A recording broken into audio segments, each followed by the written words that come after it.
Greetings, beautiful souls. My intro is not working, and so I'm trying very hard to be patient while this plays, and it's not playing. So I've got Dr. Dani backstage, and let me try to start this again because I'm a little flustered this very second. All right, so greetings, beautiful soul tribe, and welcome to the Cosmic House of Healing. I'm your host, Lady Spellbreaker, and today we are honored with a very special guest, my lovely astrology teacher, Dr. Dani, the Physician Astrologer. Dr. Dani has a unique background blending the science of medicine with the sacred wisdom of the stars. She is a pioneer in 13 sign true sidereal astrology, teaching directly from the live sky above us. She is also the founder of Stellar Foundations, author of Ophiuchus, the 13th sign in the astrology they don't want you to see, and she's working on even more groundbreaking books.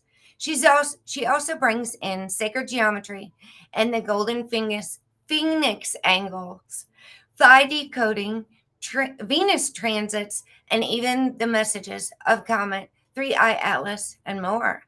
You can find her powerful teachings on YouTube and Facebook under Dr. Dani, the Physician Astrologer, as well as on her website and her Stellar Foundations Astrology program. So settle in, open your heart, and let's explore the wisdom of the cosmos with Dr. Dani. Welcome, Dr. Dani. It's an honor to have Hi, you everybody. Yay. I've learned so much from you this year, and I wanted to have you share some things you're doing for the 13 Sun Astrology community with my viewers to unite even more souls. Of course. I know we have a lot of excited Yes, people thank you so here. much for having me. You were on my You're channel welcome. just a couple weeks ago. We had a great conversation. We talked about Venus. And then earlier today, we were both at the International Sidereal Astrology Association's first annual conference, and it was a webinar conference. We someday hope to make it a live conference, but there were over 200 souls registered, and we consistently had about 70 people on during the call. I was one of the keynote speakers, and I did the last presentation, and I just showed everybody the research I was doing on the golden phoenix angle. I bring it up in my presentations from time to time, but the actual where it comes from and what does it mean to me, I've been sort of saving it for this event because I figure the best audience for this are my fellow astrologers who may, resonate with this, especially some of those of you that also do numerology. And I think it went really well. I did feel a little bit rushed. Like I said, if I'd had more like an hour or maybe like 75 minutes, I think we could have really gotten a little bit deeper into it. But it was a lot of fun. It didn't feel like 5 hours at all. It felt like it was just flowing. Everybody was really into it. It was a really quick and wonderful time. I saw you in the chat talking. It was great. I was over here listening for almost the whole time until my nephew got here at the very end. Mm-hmm. So it was divine to be there. It was really great. And I know you said you don't have a presentation, but if there's anything else you want to share now that you wish you could have done earlier, feel free to do it, because we got the after parties here. We're streaming to both my channel and Dr. Dani's channel. Mm-hmm. So we're doing good. Welcome, everybody. If you want to say hi to anybody in the chat. Yeah, let's see who's here. We have Desiree's here, of course. Thank you, Desiree. I saw you in the chat too at the event. And then we have Lori. We have Ultimus. Excellent. And Sosa. I see Sosa. Oh, she got deleted. Ooh, Desiree. I didn't even see what he was saying. Oh, baking soda, peroxide, lotus fingers, Philendifa. Oh, that's hilarious. Okay. Oh, bots be bots. It's wild energy these That's times. That's right. Well, I don't know. I mean, I think we could do a little bit of a just kind of a debrief on that meeting, if you want to. Like, what were your thoughts during the time that you were observing? I really got a lot out of Gary's presentation. I missed half of Athens, but yeah, I really like a lot of the Vedic stuff. I started going into Vedic about the same time I found the 13 sign. I was like, whoa, wait a minute, there's a whole nother system over here in India. And then I started looking at, I got the star, it's Sky View app is the first one I got. Mhm. And so I started looking. And so I really love how many different viewpoints there are, and that we can all have these radical different ways and still flow it all together. The Mhm. different house systems, the different everything, like being able to have, like I actually switched to the midpoint boundaries or host signs, and I didn't like that. It like totally changed my first house. So I switched back. So I loved hearing the different views on the whole view of everyone. But the Vedic astrology, I think, is very important, but I think it's also a lot deeper when it gets into the nakshatras and things. Mhm. But I've seen like a lot of people talking about like KRS channel. They're pretty accurate in predicting things. And then you were talking about that recently too. Yeah, KRS is a great resource.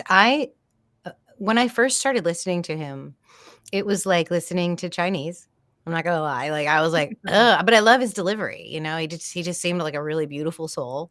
And like a moth, I'm attracted to people that can like, articulate well. And he was making some pretty interesting and I could tie into what he was saying when he would say the fifth house from your first house ruler. I was like, fifth house from my first house ruler. Okay, I know where that is. I can do that. And then I can start to click in with what he's saying. And so over time, maybe after 2 or 3 months of just listening to his work, I was able to kind of tap into what he was starting to say. And it makes sense to me on sort of like a soul level. Like I understand it, but I don't know if I can articulate it. And I definitely don't understand the nashaktras, but we're all learning. Yeah. But Yes, I we have. enjoy it when he comes out with a new video. Yeah, for me, for the houses, like I briefly mentioned, is I like the 12 houses, and I like them because it's it I think where it came from was Egyptian, if I'm not mistaken. Like the whole fusing of the signs with the houses was done by Vedic astrologers and Hellenistic astrologers because of ancient Egyptians and the way that they worked with the sun and the moon. So I like that it's all together in one little neat little thing that you can twist and turn and everything like that. But I don't know that I mean, do we need some sort of standardized house system? I don't know. Let's get the sky figured out first. Like, what kind of astrology are we doing? And that I think is thing one. But for me personally, like the 12 houses perfectly divided is nice. There's a symmetry to it. You can put Ophiuchus in the eighth house. I think it fits there fine. I don't think you need a 13th house or a ninth house or anything like that. I kind of subscribe to the way Michael was sort of describing how he sees the sky, because they're stacked on top of each other, right? You've got Ophiuchus and then Scorpio, and then on either side you got Libra and Sag.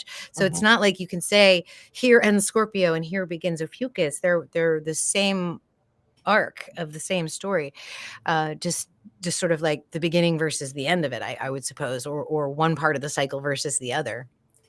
Yeah, actually, right now the moon is like literally in the Scorphiuchus, In the heart of in the Scorphiuchus, yeah. zone right this second.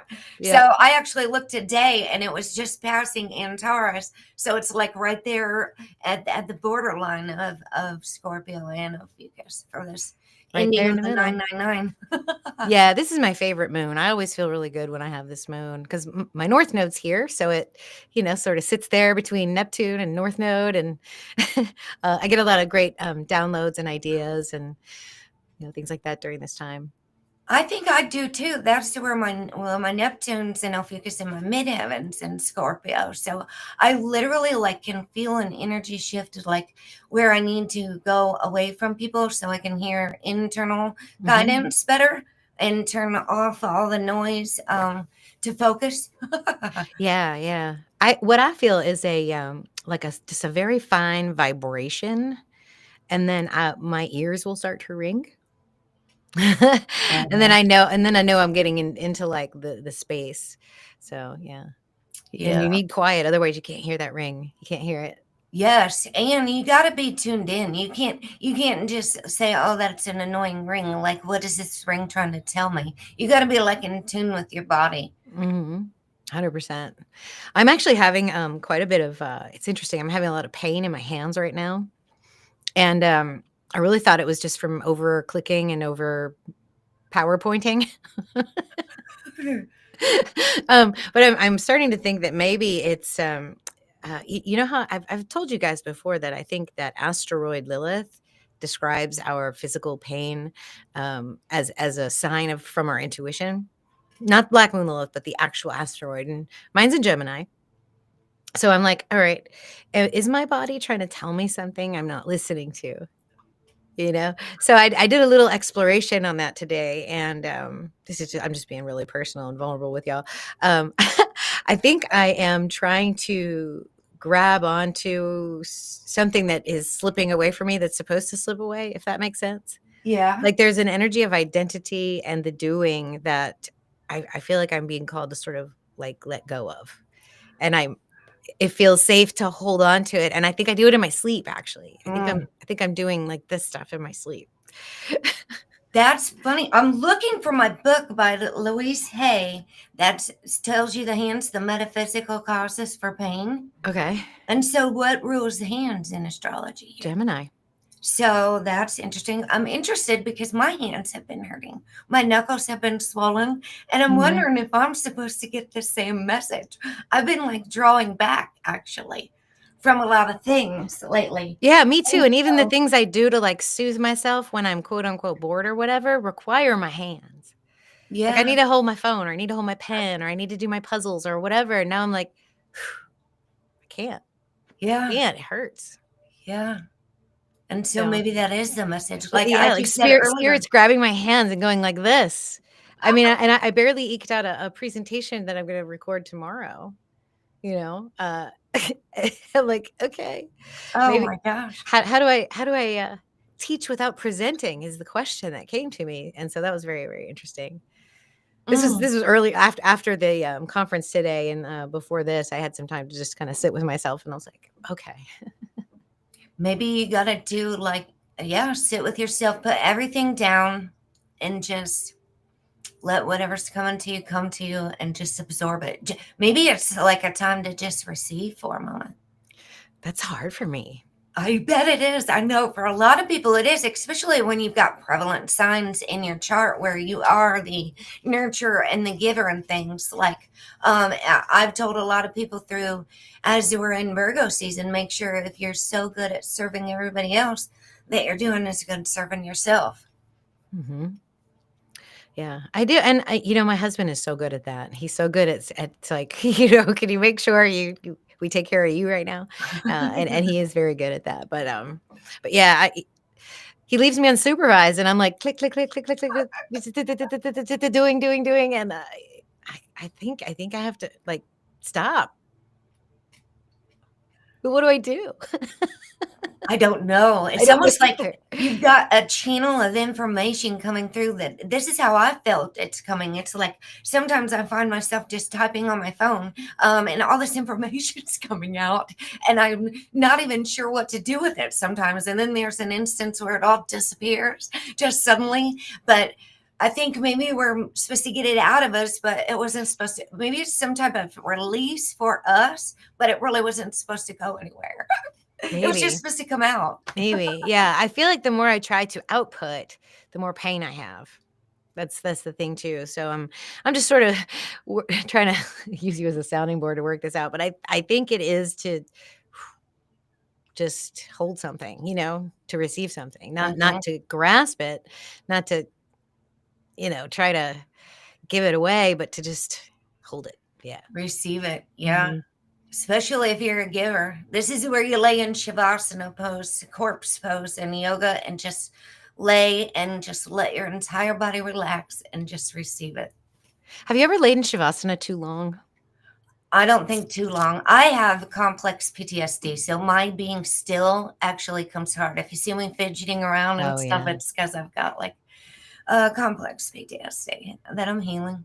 Because my daughter, I found her dead on the floor 5 years ago, and it really like shook my entire nervous system. A lot of people don't know that, and I don't tell them the actual facts of it. But like sometimes my anxiety still gets I real. can't even imagine. I'm trying to imagine that right now, and I'm beyond words. How old was your daughter when that happened? She was 22. It was during COVID on 9/9 of 2020, which if you add that up, it's 22. She was 22 of a fentanyl overdose. And I found her right here on the floor. I just got covered in chills. And yesterday was a really rough day. So thank you for asking me that. Sometimes I look like I'm doing really great. And You don't have to fake it. I look like I'm doing trying really to great be all the time. And authentic then at there's the some days same where I'm time.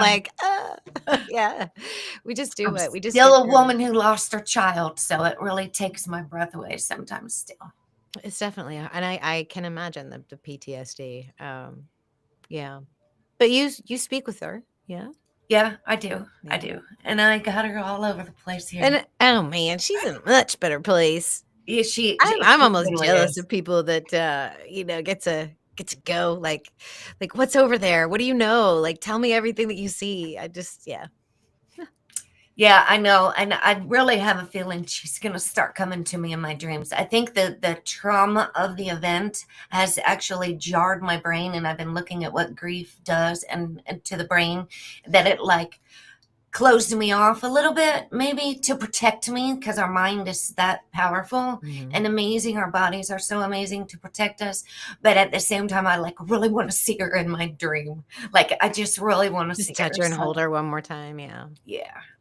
So I think that's why I want to do fasting and things that help us tune in, because I've got a midheaven Scorpio and I'm really tuned into the spirit world on many levels. But like, I think the traumatic event kind of, I didn't mean to make this about me. Oh, no, darling, it's fine, it's fine. Like I said, it's fine to be vulnerable, and I bring that out in people sometimes when we're one-on-one. Thank you. It's my bedside manner. I'm like, "Oh, thanks for sharing." No, it's good. Well, because you're such a healer. I have Ophiuchus in my, I have, like, North Node in Ophiuchus. I'm I feel like I don't know, like, my chart, I feel like I am, like, a way shower. You know, I am a lot harder on myself than I am everybody else in the world. Like, I hold myself up to such a high standard that, there isn't much that I will let like, if other people do that I get upset about. So, yeah, no worries. You be That's you. good. You're real chill. You're an amazing teacher, by the way. Thank you so much. I enjoy it. I think I'm meant to do it. The Latin root for doctor is doctore, which means teacher, which is why I was drawn to it because the people that would teach me, as a young girl, like the people that could teach me and guide me, man, I was magnetized to them. It would be like even if I would just watch them on YouTube. There's a gentleman on YouTube called Brian Scott. He's the Reality Revolution. He's got almost like 800,000 followers right now. And when I first started watching him, he was 30,000. And I've tried to reach out to him before. I've tried to say like, "Hey man, you are my rock in the mist." Because his meditations, his activations, his everything, he inspired me to step forward with what was being revealed to me through meditation and revelation and visions. And I thought I was crazy. And some of the stuff that he talks about, it's like, "Oh, you know me. Okay, this is so good." Um, so that person has been very much a influence in my life and a teacher. So check him out, The Reality Revolution. All right, let me write. Definitely a wonderful, wonderful channel. When you listen to him and then you listen to my meditations, you'll see where the influence comes from, for sure. Um, and that was like one of the first things I ever wanted to actually record on YouTube was meditation. Well, I Like think just a you should. guided meditation, and so that's what I did. I basically did kind of, those little pyramids, and then I would do a meditation with them, and I would play music that I created, and it was beautiful. I was like, this brings everything together. I'm learning, and I'm using my art, and I'm embodying these archetypes, and it was so cool because, um, like every time I would work with like one particular archetype, my subconscious would just sort of pick it out from my field, and I would be in the orb or in the space of that particular archetype, like with Saturn energy, when I was trying to figure out what Saturn was all about, the metals, the gems, the frequencies, everything that would go with Saturn. Saturn would just show up in my in my everyday, and be kind of like a teacher guiding me and talking to me. And it was so cool. It was such a cool journey for me. And so when I said, okay, now I need to step out and I need to show people what these planets and these archetypes mean, I just did, one class at a time and just invited whoever was interested in hearing what I had to say. And it built stellar foundations, because now I had this record, and now I had the class. And so each time I did that, and the plan was really to build a complete program, and it came to fruition. And it was actually Lori, look up astrology, who was like, when are you going to do your big class? I'm ready. Just her, the way she is. When are you going to do it? I'm like, I'm going to do it right now. So Planted the seed. Yeah. Desiree was bugging me too. So, well, it came to fruition, and now you're on a roll. So it went well. I didn't even realize that at the beginning of my when I signed up, which was in maybe early April. April, I didn't have a clue. Lori and I started the Artist's Way 12-week journey. So I did that right before I signed up for your journey, and kind of did them together. And I was on this artist journey already. And then I was having a half Uranus return, and I didn't even know it. And all this shocking, crazy year has been happening of events, and I didn't understand it even until recently, that like, whoa, half Uranus return is happening right now. Oh, And that then the opposition? Yeah. And so it actually went retrograde in Taurus, which is across my Libra right now. Oh, okay, yeah. And so it went like from being straight across to backwards, and then it's going to come across again soon. So I'm keeping an eye on things now real closely. Yeah. Uranus is about to cross my ascendant next summer. Oh, I don't even know what that's going to be. I mean, it could be anything. it could be. I might dye my hair blue. I don't know. Get a nose ring. I shaved my head probably like just a few days before Sinead O'Connor actually passed away.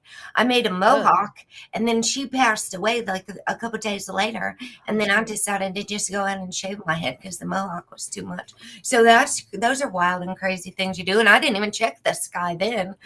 Wow. Yeah, all right, I'm excited to see. Yeah.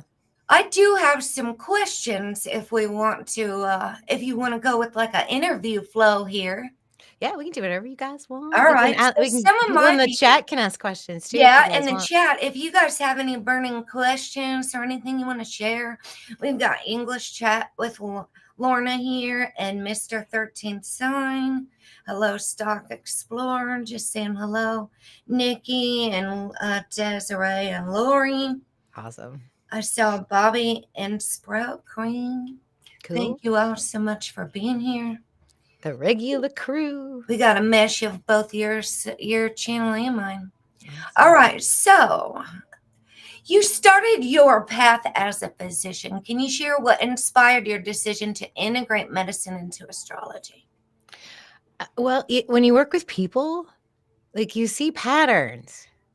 I mean, you can read the studies in school and they give you a percentage of how often things happen, but they don't tell you like in real time what that looks like. And so when you do a high volume of patients, you see ebbs and flows of certain things.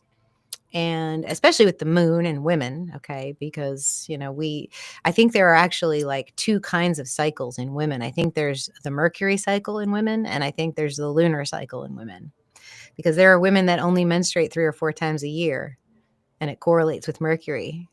And then there's women that menstruate with the moon. Also, births would sort of happen in bunches. So we'd get a whole lot of people kind of ripen up all around the same time. And so we'd be running around catching babies every 5 minutes, and then it would stop. And then we'd be fine for a little while. And then we'd get a bunch of miscarriages, like 3 or 4 in a row. We'll get fetal demise too, like where the baby dies before they're born. We'll get that in bunches as well. So ectopic pregnancies, I see those in batches. So, I'm like, this is interesting. And for the longest time, I just watched the tide because I live by the coast. And so I figured, all right, well, maybe there's something with the tide. And there's a diurnal correlation to when the babies that are ready come. There's like a rush of cortisol energy, and they come. So there's definitely something with the sun and the moon, and because if these bodies can move our massive oceans up and down the way they do, surely it could affect the water inside a woman. Where 70-80% water, and then when you're pregnant, you're like even more. You're like 110% water. So I would see all these patterns, and I always kind of tangentially did tropical astrology, and I would always know when Mercury's retrograde. I would always know when the full moon was, when the new moon was. But it really became a passion when I realized they weren't connected, when that all of a sudden clicked for me. Then I was like, no wonder this doesn't really work. No wonder. Because you think it would. I mean, there's a rich history of study and research and writings around astrology, and there's just countless testimonials. There's even a guy back in the 50s in Czechoslovakia called last name Jones, and he created the Jones method, where basically if you know precisely when someone conceived, you can guess the gender, and that fertilization will occur when the current lunar phase matches the woman's natal lunar phase. Like that, you're more likely to conceive when that alignment happens, regardless of where she is in her cycle, like a second ovulation almost. And I mean, we don't really know when ovulation occurs. We can't see that. We can't like go in your ovary and see what's happening. We can do an ultrasound. We see a cyst. That's okay. We can check your labs. We don't know. We don't know when the egg is actually the moment of release and when that fertilization actually occurs. But if you time it just right, if you're trying to get pregnant, apparently, if you know where this angle occurs for you in the actual sky, if it aligns with your natal moon sun alignment, that's your fertility window. So there's that research. Oh, that was just so fascinating to me. And also, you had to be an astrologer to get into medical school. So now that I have the real sky, there's no reason why I shouldn't be looking up. I should be. I just kept being pulled like, you need to look into this. And it was very, very interesting because it was right after I was being forced to kind of sit still. Like I just had my hysterectomy. So I was recovering for 6 weeks. And then the COVID lockdowns happened literally right after that. So I was really excited to get back out there and do stuff, but I couldn't. So I was locked down. So I said, all right, I'm just gonna dive in, since I have to be home a lot and I can't go do things. Spirit sat me down. I was like, you're going to learn this. And just stuff could just come in. And so when I hooked up with my mentor, it was Ike Rodriguez. He's out there somewhere. Really intense process. Like he'll take you through the transformation. And he did. I mean, I went from like knowing nothing about Ophiuchus to literally downloading the Cosmic Healer's Journey. It was in its infancy back then. And that was like 2022. And I was like, wow, all right, I got this. And I even shared with him what I like, oh, this is it. This is the thing. He was like, you shouldn't tell people about that. Because that's too weird and off the beaten path. And I was like, I don't know. I think our relationship's ending. Because something that feels that good and you're the person that guided you is like, you shouldn't tell people that. That'll make you look dumb. I'm like, I don't know, maybe. So anyway, we kind of grew apart, and actually ended up getting kicked off of his Facebook group because I started my own. I was like, I'm just gonna do me, and yeah. So that was interesting. I have no ill will whatsoever, but I don't really share that story. But this is the time of sharing, I guess. I shared mine. I guess so. So I guess thank so. you. So that was the sort of the journey with the mentor. And yeah. So once I sort of got booted, I was like, well, then let me just do my thing. I'll just do my little Facebook group. I think the first 15 or 20 people came on board and signed up with me, and I was like, cool. And so I just did my videos, and then I offered my first class, which was The Moon and Your Health. And it was $10, I think, or $13, something like that. And I had like 10 or 11 people. I say, holy smokes, this is so good. Like now I can, when I have an idea that I want to share or want to teach, I have a place to do that. And people honored me by coming into that space with me, and it helped me like roll everything that I earned from that. I rolled into like creating a platform that I could, use to do the exchanges and to have it all stored. And that's what I've been doing. And then last summer, I think it was before I started Stellar Foundations. I did a couple of summer classes with some colleagues of mine. So I did with Don. He did the house discussion today. Don did the lunar nodes class with me, and then Maria did Neptune with me, and Michael did Uranus with me. So the collaborating was really a lot of fun too. And one of the things that I had envisioned for the teaching platform was to help other people that want to teach a concept that they've downloaded or that they've sort of GONE know. And if they can present it in a way that makes sense, is to bring them through and let them teach with us. Because if I'm not doing any of the work, but I'm holding the space for you, it's really like you get to keep all of that. It's not for me, like I'll take my cut just to hold the space together for you. But other than that, if you guys want to like, if there's a class or a concept that you're interested in presenting to the general public, I'll guide you through the whole thing all the way. Let's go. Like I'll speak your name, I'll speak what you're teaching, and then people will come. They come to our circle. So it's really a beautiful thing. And I feel so honored that people, are interested in the same thing. Like you're all just kind of, in my orb. So I'm getting I don't know why I'm getting a little emotional. I'm kind of glad you didn't listen to Ike. I'm kind of glad you went your own way and had a message to get out and you followed your heart, because if you would have listened to one person that said, don't share this, then maybe we wouldn't all be here right now. Right? Everything happens for a reason. Everything. Yeah. I mean, I'll admit I was certainly heartbroken because I never really thought, like, I thought, we were cool. And then, like that was the idea. I mentor you and you grow up and you do your own thing. But yeah. Yeah. And you would think he would support you through the process. But right. So when I get to that point where you guys are flying from my nest, you have nothing but support and love. And that's the lesson I learned, like there doesn't, we don't have to have an end in sight for our, our relationship as mentor teacher, but there is a moment where it transforms into colleague, where like, okay, I can actually come to you for knowledge that I'm lacking in, and vice versa. I'm not here trying to dominate or to like lead a movement or anything. I just want people to know the basics, how to do it, how to study yourself. Because I think that's like the, thing one. If you can take your real sky chart and you see yourself in there, and that helps you, move along your life in a much better way, then I've done my job. You're doing great. yeah. But if you want to do stuff with it too, like you have a channel, so I'm happy to support you. And if you, take off like a rocket and I don't, that's even better, because then I can say, look, I helped her, so yeah, that's where I'm at.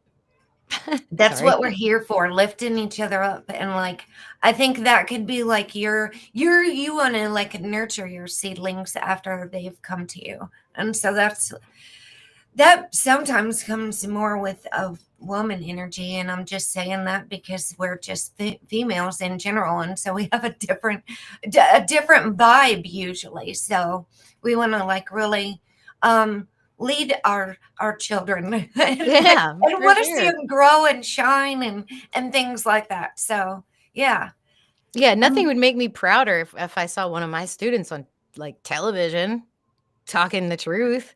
You know what I'm saying? I'd be like, yay, that's us. Everybody knows now. Yeah, we're all in this together. Yeah, 100%. Yeah. Well, I'm sorry it went that way with Ike. No, it's all in a lesson. It's all in a lesson. Yeah, and right. even if our paths crossed again, I would be completely friendly and joyful to be in his presence. So yeah. And it's all a part of the experience. Some things are meant to like grow and expand together, and some things are just like part of a little part of the journey. So, yeah, you have your moment, and then you do the thing. You do the next thing. Your mentor for the moment, right? And then you just either you grow and evolve or whatever. Who knows? Maybe you grow and evolve your own way. Yeah. All right, so let's see. Let's jump to how you got to 13 sign. A lot of people on my channel might not know that. If I know your people know that on your channel, and if their Stellar Foundation people are here. But So how did I find out? Yeah, What was my moment? what drew you to 13 sign, true sidereal in the live sky? Well, I just was disgusted with how many people were doing astrology, not looking at the sky. I couldn't listen anymore. I was like, all of you people that I used to love, I don't love you anymore. I can't. Like all of my YouTube spiritual guidance was gone because they would all say the silliest things about the moon. So, and it was one of those apps. I just pointed at the sky on my birthday, and it was not in Leo. And I was really expecting to see it in Leo. And it wasn't in Leo. It was in Cancer. I was like, wait, what?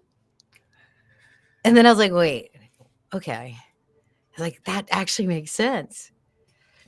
So and then from there, it was just, here we are. I mean, everything's changed. Everything's changed. It's been amazing. It's been amazing. It unfolded a whole new universe for you. Yes. I mean, I've always feel like I've been a guided soul, and I've always kind of scratched my head at why people make stupid decisions and they can't see their own like patterns. I'm like, you're coming to me because you're in pain, and I can tell you right now, the thought in your head you need to stop having. Like I could see that, and I'm like, what's an even better way to get at this? Why would I want to say something over and over and over again to one person? Where I maybe said it 100 times and I only reach 100 people, whereas I can say it 10 times on YouTube and maybe I reach thousands. Like maybe I reach thousands. Yeah. With a little something that, I always put a video out there and I'm like, whoever this is meant for, I hope it reaches them. Yeah. And that's why I wanted to do the YouTube journey. And that's why I went on this, being a public astrologer. And I always have like this like rebel streak, when someone tells me what to do, I'm like, okay, hold my candle. I'm going to do it myself. That's exactly how I am. If they tell me I can't do something, I say, okay, watch this. Yeah. Don't do that. All right. I'm going to try it. All right. So that's how I work. And they'll be like, did you do that? And I'm like, yeah, I did. Yeah. Okay, so I guess the next question, let's see. How do you see Ophiuchus as the vital missing piece of the zodiac? Oh man, it's just awakening to the fact that you're a creator, that you've manifested every single moment that you experience. That's what Ophiuchus shows you. And when you realize that, you understand why it's kind of hidden, right? You understand why not everyone is allowed to sort of know that about themselves, because it's a tremendous power. Your words have power, your thoughts. I mean, even what you think has power. I used to think that my little sarcastic side reel in the back of my head that nobody could hear, even though I was smiling and acting nice. Like I used to think that nobody could hear that. And then it was one Mercury retrograde in particular that I realized that, holy shit, everything that I'm playing in the back of my head is happening. One Mercury retrograde, I got stung by a bee, just touching my head. The bee came into the building with me. And I think I had some like sarcastic thing in my back about somebody that I was parking next to or something. Grumble, grumble. I had to go to work, etc. Touched my hair, stung by a bee on my hand. What? Okay. I had a really harrowing delivery. And this was probably the one that really made me go, you have got to stop and just be mindful. It was a very harrowing delivery. It was twins. And she had come in labor and high blood pressure, water broke. I did a C-section on her at lunchtime. And I wasn't on call, but my colleague was. And she called me and I had, 40 patients. And she's like, you want to come deliver these twins on your lunch? And I'm like, well, that'll give me about 15 minutes to do my thing today. But okay, you can't just handle it. Because, when you're on call, you sort of do it all. But she was like, it's your patient, so you should come. So anyway, I did, because I'm like, okay, you're right. It's my patient. I should go. And She was fine, but towards the as the evening hours wore on, I had had some other plans. I was doing things, and I get home and there's a message from my colleague who's still on call who says, "Something's really wrong with your patient. Like she's not good." So like there was some internal bleeding. And I told her, I said, "Well, I can't you just handle that?" Like I would have handled it. So I said, "Okay, let me arrange some things and I'll come in." And in the meantime, she had called my other partner and told her that I wouldn't come in and see my patient. So it was this whole big stupid mess. It was already like horrible from the beginning. And this is all Mercury retrograde. Okay, so you can imagine what's going on in the back of my mind as I'm getting ready to go back into the hospital, and I'm not even on call to handle this situation. And we have to take her back to the OR. We had to evacuate all the blood. We had to fix whatever was bleeding. And that all went well. And then she rebled again in the wee hours of the morning. So I got home around 10 o'clock that night, and I had to get back up at 5 a.m., come back in, blow my whole clinic the whole day, because now we had trauma surgeons in there. They did an additional cut up her whole entire abdomen. She almost died because of blood loss, and she had like 6 surgeries. It was bad. It was so bad. And she was in the ICU probably for about 2 months. Whoa. So I had to go see her. But as I was going home from the surgery where we had to kind of fix the complication, I was like, I hope I never have to go back into that abdomen again. Running around in my head, like, hope she doesn't need a hysterectomy someday. And I had to do a hysterectomy the next morning on her. Oh, man. So I was like, this is so weird. This is so weird. Why is everything I'm thinking coming true right now? And so that was, and then right after that, they started closing down everything. They started shutting down the doors. And I was like, oh my gosh. All right. So it's all a process, but that was like the one thing that I think really flipped things around for me, was just getting in touch and being mindful with what was going on in my mind. Yeah. So even our thoughts create things. Anyway, Ophiuchus, we create everything around it. You asked me that to begin with, and I went off on a tangent. Yeah, you're all right. But basically, like that's it. You are creating everything in your reality. You're creating every pain, every pleasure, everything. And just being mindful, being okay with, like I'll catch myself every now and then. I'm like, damn, that was harsh. Yeah. Like I don't really mean, I talk to myself all day. Me too. I do. I talk to myself all damn day. I'm like, that was interesting. Okay, yeah. Where'd that come from? That wasn't my thought. I'm gonna let that one go. So, but Ophiuchus really is the ascension energy. It's understanding that mechanism that you have. And I think that emotional intelligence is also a big part of it, because I don't think you can mess with this kind of power if you can't handle a little criticism, if you can't handle transformation, if you can't see both sides of the story. For example, Christ is a great example, not the religion of Christian, but Christ the man, or the energy. He said, you turn the other cheek. Like, don't even fight. If someone comes at you, thank them, because they've just cleared some karma for you. So like if somebody comes up and slaps you in the face for no reason, smile, laugh at him, and go, thanks. Like you just cleared some I didn't even have to work on. You just gave me a little pain in my cheek. Bless you. Like that's what Ophiuchus can do for you.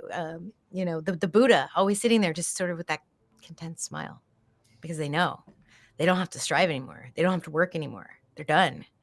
They can just create. They can just sit and be in the moment. And that's what I'm striving for. I don't know that that's an earthly thing though, because I still feel compelled. I still have karma. I feel like I want to do things. I want to see the grandkids grow up. I want to go see my new house that I bought next week. I can't wait to go see my new house. And then I can't wait to like teach my new classes. And I can't wait for the next round of Stellar Foundations. And I can't wait for the next lunation. So I don't know. I don't feel like I can let all that go just to sit in bliss. Right. Well, it's hard with a lot going on, and it's hard because we are the part spirit, which is the Ophiuchus aether energy. We are the aether, but we're also in a human body, so we are going to be attached to the physical in some senses, regardless. Yeah, that's why I love Venus. I just think Venus embodies that. Mhm. You're human, you're matter, and your spirit. You're an amazing, unique combination of cosmic knowledge and plasma, and it's all mixed together in this beautiful golden soul that you are, So Yes. I don't think I understood how deeply Venus was rooted with my sensitivity because, like, I have Venus in Taurus, and Venus is my secondary progress is about to just went into Gemini and then Mhm. barely and is coming back. You showed me that. I'm about to have a Venus star point with my Oh, progress that's sun too. right, that's So, right. like, my senses are like on fire. My smell, I've got to touch everything. I've got to have everything smelling right. And I'm like really tuned in with the physical of the world too. Yeah, it's huge, it's a big part of it. Um, yeah, because you are a body, and, yeah, I think that when you can be, like, okay with things that happen, like, things in the news, for example, I don't know, astrology sort of helped me kind of be a little bit more middle of the road with those things that try to distract us from, the light inside of us. Politics will take you one way or that way. Sports will take you one way or that way. Even opinions about healthcare, things like that. It just pulls you. There's arguments on both sides, and you can be swayed. And when you focus on that and you feed that energy, you take away from yourself. Yes. And I learned that through, just learning astrology and working with people in their energetics. And I tell you, once astrology started to click for me when I was still doing my everyday 40 patients a day thing, is that everything just got easier. Like, it just got easier. I wasn't, like, frustrated with the same things that I was frustrated with before.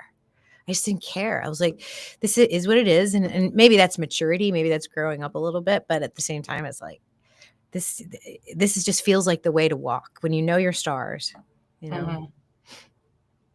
I think that, like, one of the big things I'm learning in the Zodiac and the Salt of Salvation. I told you about that book, but you probably haven't had time to read it yet. And it's a guy, George Washington Carey, says we have tissue salts that we should be taking for each zodiac sign. Well, of course, it's a tropical book. So Mhm. Ophiuchus is supposedly the combination of all 12 salts, Okay. all of them combined.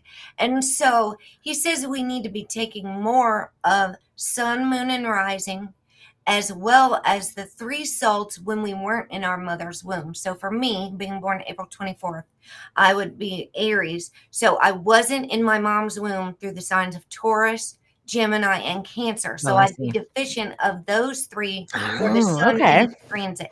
It's really, I think this book will absolutely fascinate you once you check it out.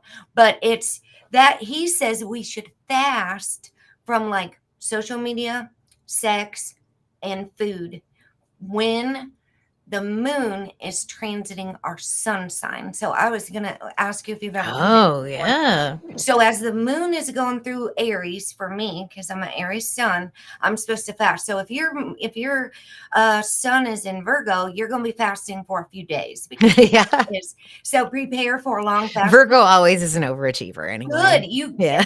probably good because Virgo rules the digestive system. So it's Mhm. good to keep your stomach light so your receiving is clear. Oh, I was going to tell you something too. I got a Venus chrysanthemum in honor of my daughter. Last year, a friend of mine bought it for me. We always do something like on her ascension date and her birth date, which is in August. And so I got this Venus mum, and it didn't bloom last year at all. And it didn't bloom all year this year. And I was wondering what's going on. But now that we're in Virgo season and it's almost Child Loss Awareness Month and we're going in October, it's going to bloom right here in Virgo season Amazing. since Venus rules Virgo now. Yeah, I think energetically, I've sensed that my sun sign is a very sensitive spot for the moon when it's traveling through there. I wasn't sure if that was because it was in opposition to my natal moon, which is I was born a few hours after a full moon, or if it was just because of that's where my sun is. but it's always been like a really like, oh, I'm so triggered on those days, things make, I get angry quicker, I cry quicker, like just leave me alone kind of energy. Yeah. I'm trying to tune into that. Like now that you've mentioned that on several levels, because honestly, for the past 2 days, that's what I've been feeling. Just really frustrated, and crazy electronics are changing my words as I'm typing, and the cursor's moving and putting words and letters in the middle of stuff. And I just close it all down and turn my phone off and just walk away. All right. So hold on. Let's see here. Where are we? On this, let's talk about Venus for a minute, because that's where we're at here. You want to talk about Venus? Sure. I love talking about Venus Venus. and your angles. So Venus is one of your specialties. Could you share why Venus cycles are so important in your work for those who didn't catch it on the ISAA today? Yeah. So, well, Venus is my chart ruler. So, when I learned that, I was like, wow, let me dive into this. And there's so much on Venus. There's so much out there. And I got Ariel Gutman's book or Guzman's book about the Venus cycle. And I said, okay, this is interesting. It's similar to a Mercury cycle. There's a Venus retrograde, but it's longer. And this is a very understudied like energy. There's nobody out there like saying, okay, this is what Venus is doing right now. This is what you should look out for. And it seems like it's kind of an important planet if we're talking about spirit into matter. And so what I've basically downloaded is by being conscious of the general cycle in the sky. There's a lot of different aspects or different types of Venus you can have in your chart. You can have a direct Venus, a retrograde Venus, a morning star, an evening star, a day Venus, a night Venus. There's lots of different energies just based on her celestial cycle. So it's really important to understand that. And then each constellation, and then each house, and then each angle she can make with all the different planets, and who she works well with and who she doesn't work well with. And so I've just been researching that and flowing with it. One of the ways I like to imagine Venus is, when you think about your sun, you're the sun, and you're just beaming your light outward. What's the raw nuclear force of that light, of that third? That's the Venus energy, because it's the golden copulation of like spirit and matter in the same little ball of plasma that you are, and it's fourth dimensional light. So it's your Venus's path to enlightenment. And this comes from Parvati Kumar, Venus Path to Immortality. It's a nice long essay about Venus and differentiating Venus from Mercury's job and differentiating Venus from Jupiter's job. And basically it boils down to this. Her path to enlightenment is to experience the senses and to feel them in the body and to transmit that back to Creator. Because how in the world can Creator know what things feel like? They're not physical. They don't know. And so that's Venus's job. She gets to kind of put on a skin suit and like, ooh, feel it and send it back. And I think that's a beautiful way to think about it. I tried to relate her to a chakra. It didn't work for me because it's all of it. It's all of it. Venus is a different kind of energy in the root chakra than she is in the crown chakra. But she's all, so I see her as the flow, the liquid light, the chi, the prana that moves through those gates or those energy centers. And I know that's pretty deep, but that's literally like how I see that energy. And so I've been found, this is my third conscious cycle. It's about to come to a close in January, and there'll be another Venus cycle coming. They're about 20 months at a time. So it's a longer cycle. You have to pay more attention to it. You can't just, oh, it's the full moon tomorrow. Oh my God, what do I have to do? No, you can't. You can't do that, because Venus will work with Mercury. There's like 4 Mercury cycles in one Venus cycle. And then there are 21 or 20 lunar cycles in there. So you have cycles within cycles with this larger creative cycle. And the reason that you want to watch it is it's an inner planet. It's a planet that's this close to Earth. When we're both on the same side of the sun, it's so close that Venus can actually affect our tides. The same face of Venus will always face Earth when she is on the same side. When they meet together every 20 months, they're the same face. Her day is longer than her year.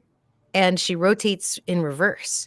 So the sun rises in the west and sets in the east on Venus. Ah. Yeah. So a lot of cool things about this planet that, just embody the way that I journey with it. And yeah, and so now she's in Leo, and right after that full moon, we're going to have her jump into Virgo. And I have a lot of data points on how Venus is probably the actual true ruler energetically, if we're talking about dominance and domicile of Virgo.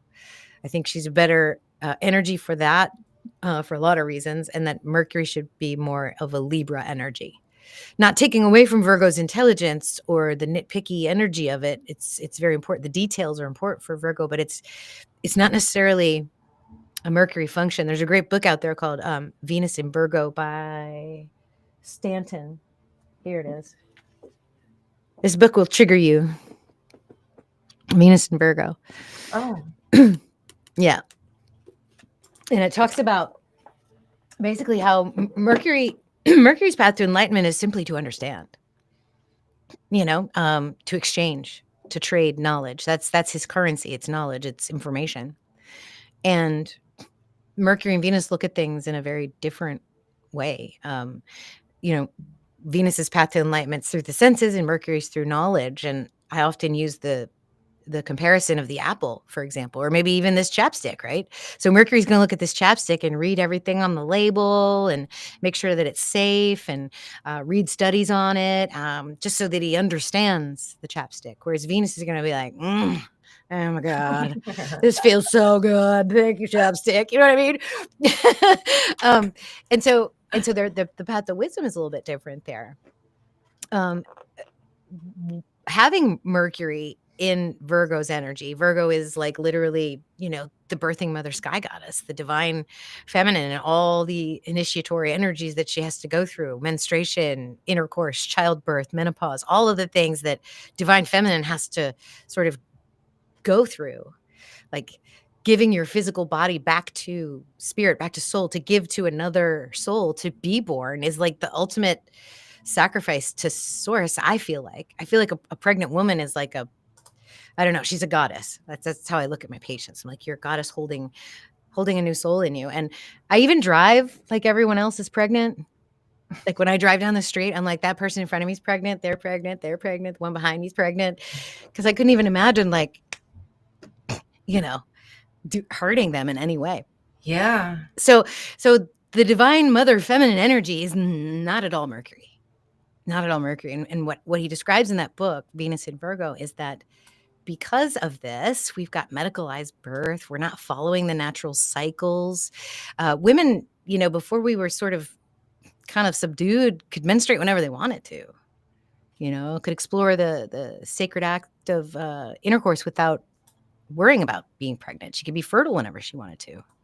And that control seems to be gone. And I don't know what that comes from. Or at least the suffering that goes with it. There's a lot of suffering that goes on with being a feminine, being in a female body, at any rate. Mercury didn't do a good job there. I think, and Venus to me likes ecstasy. She likes the experience of going through these initiations, the transformation of going from girl to mother. That transformation. That's more of a Venusian principle rather than a Mercury principle to me. Yes. And I like Mercury in Libra because Libra's balanced. Libra went back and forth to the underworld. Mercury went back and forth to the underworld, and he's a mediator, a representative, a concierge. He's just so much more dapper and intelligent in Libra. Finely tuned information rather than trying to overly understand Virgo and the feminine. You can't understand that energy with words, right? You really can't. I mean, unless you're feminine, you go through it.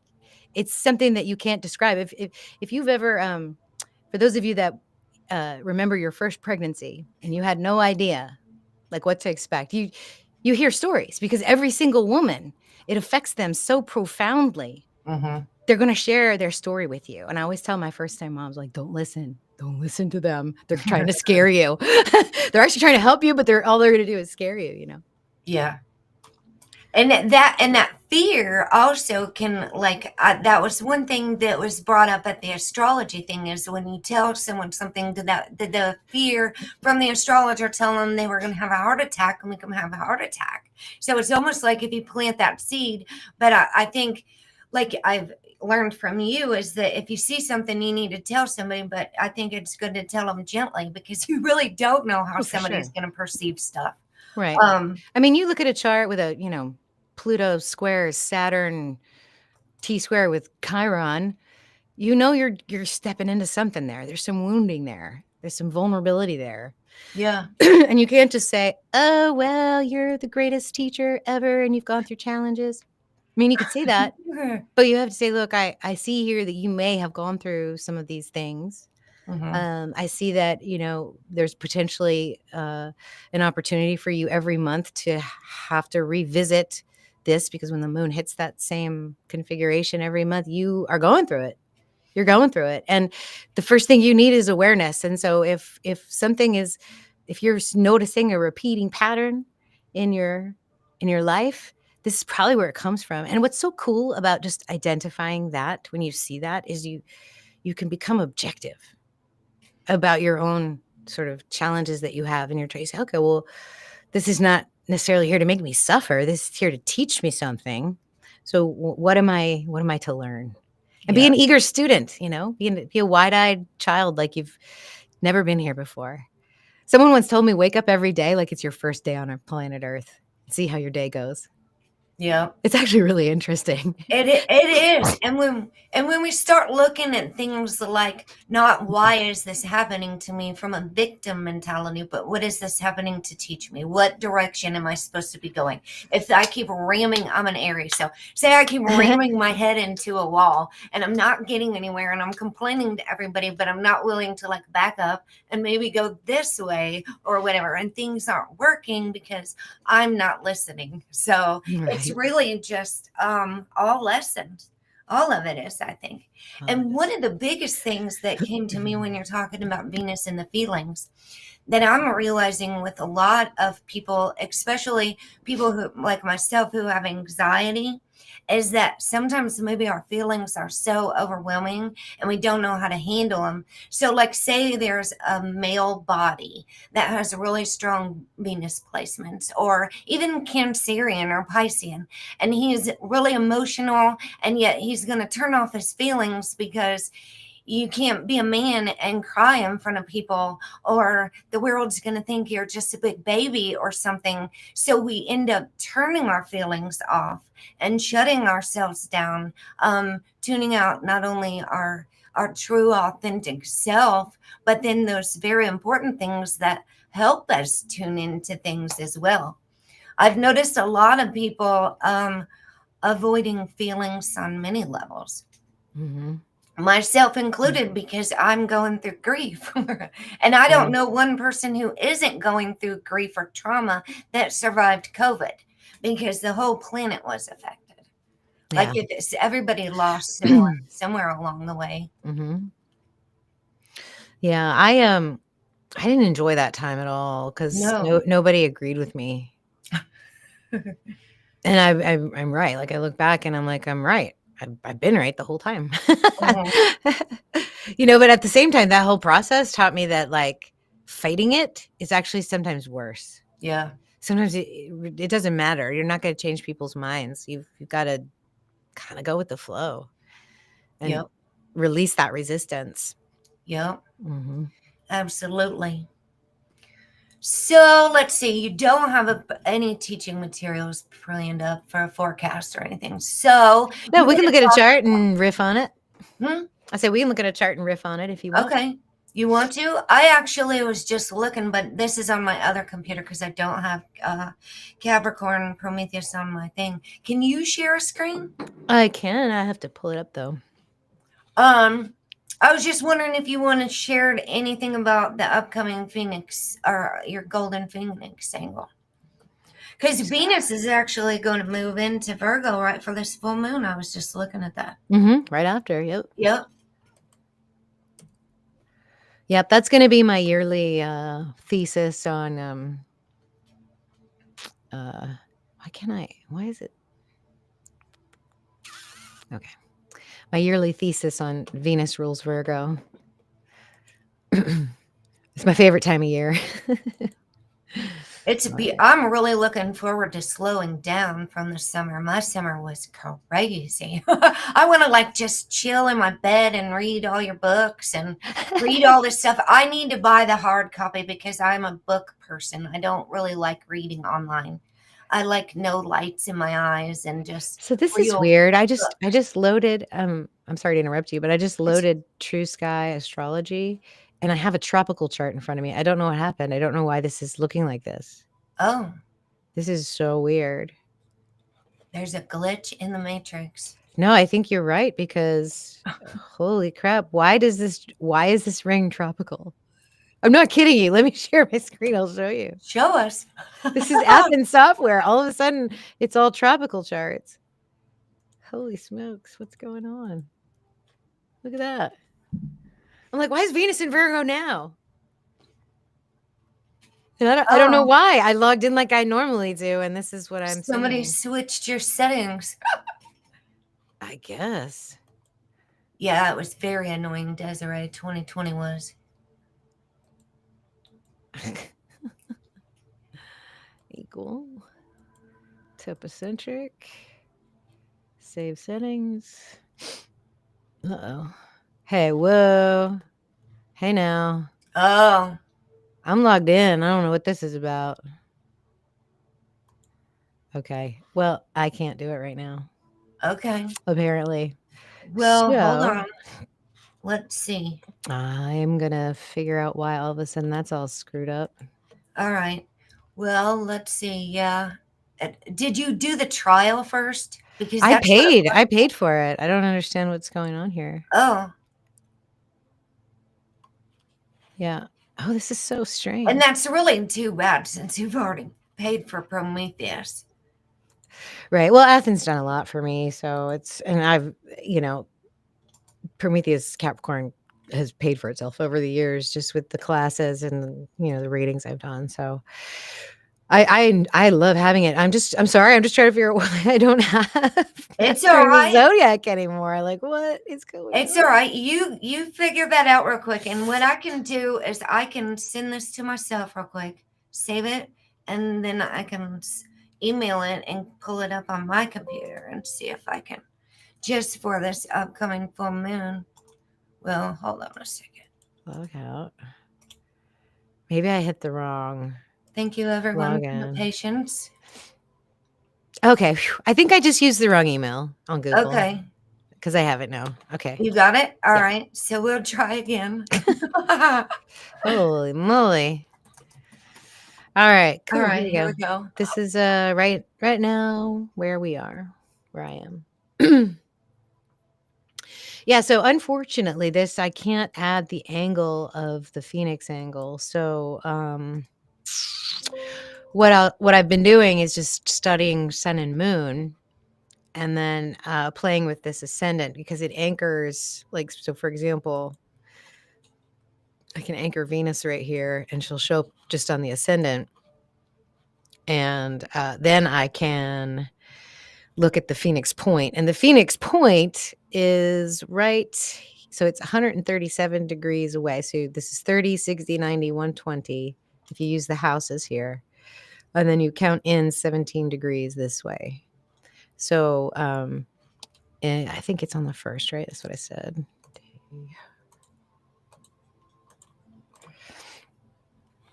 So what you can't see here is this golden Phoenix angle to Chiron and another one to Moon Pluto. And so, I the way that I like to describe this angle is that it's sort of Uranian and Venusian with undertones of Pluto, right? It comes in there and just messes things up.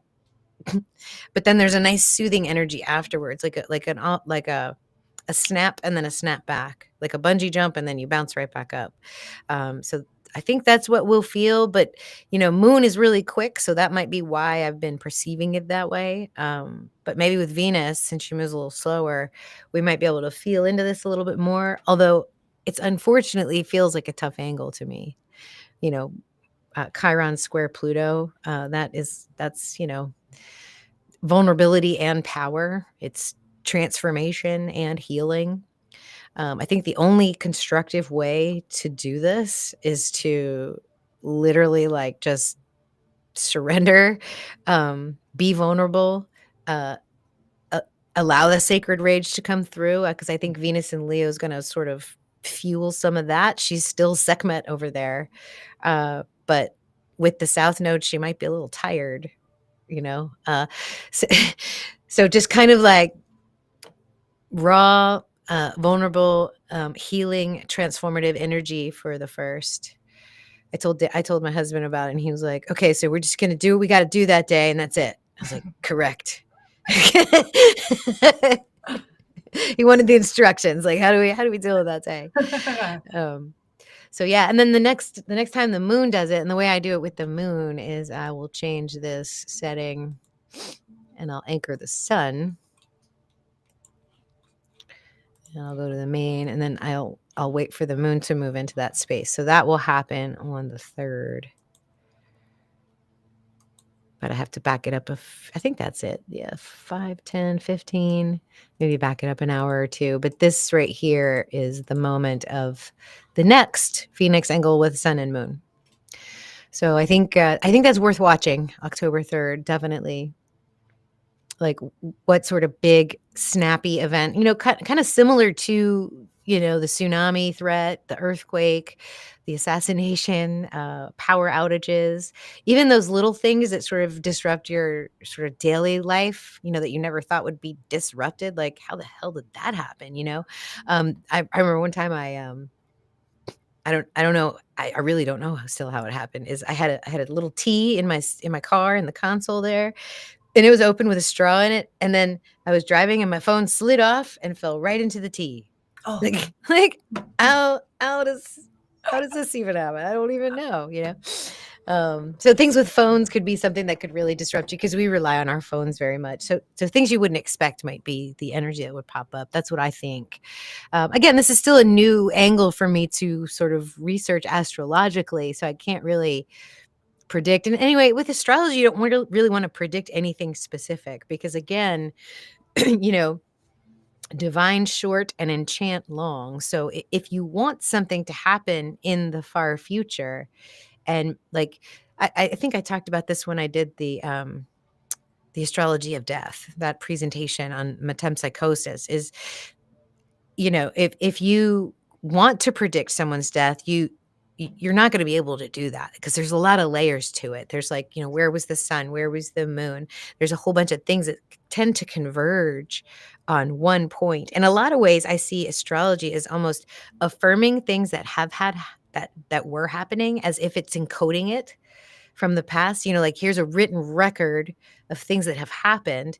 And then you can look forward with the transits and say, okay, based on these experiences from the past, we can say that there's going to be an energy like this available.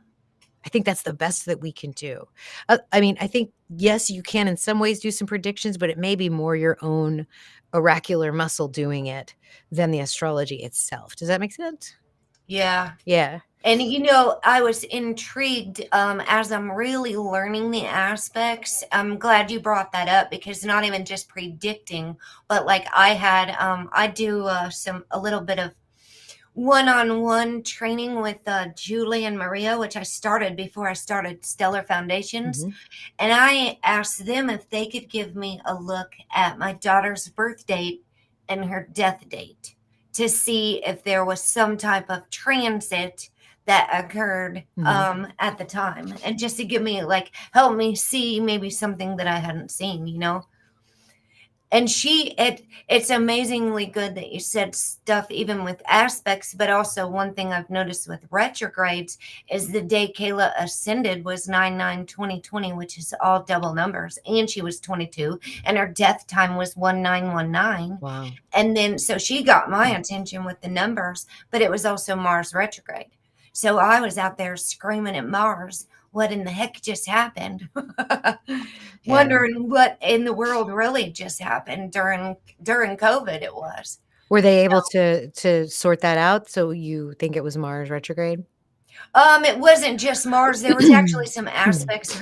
You were talking about the Plutonian Scorpios, the Hmm. people with Pluto and Scorpio, and Hmm. that was my daughter. So Okay. you when you were teaching that through Stellar Foundations, it really resonated with me because I Yeah. was like going to look at her chart so I could follow along as you were teaching, and you were Yeah. saying they were a special breed that were like probably hard to fit in this world. 100%.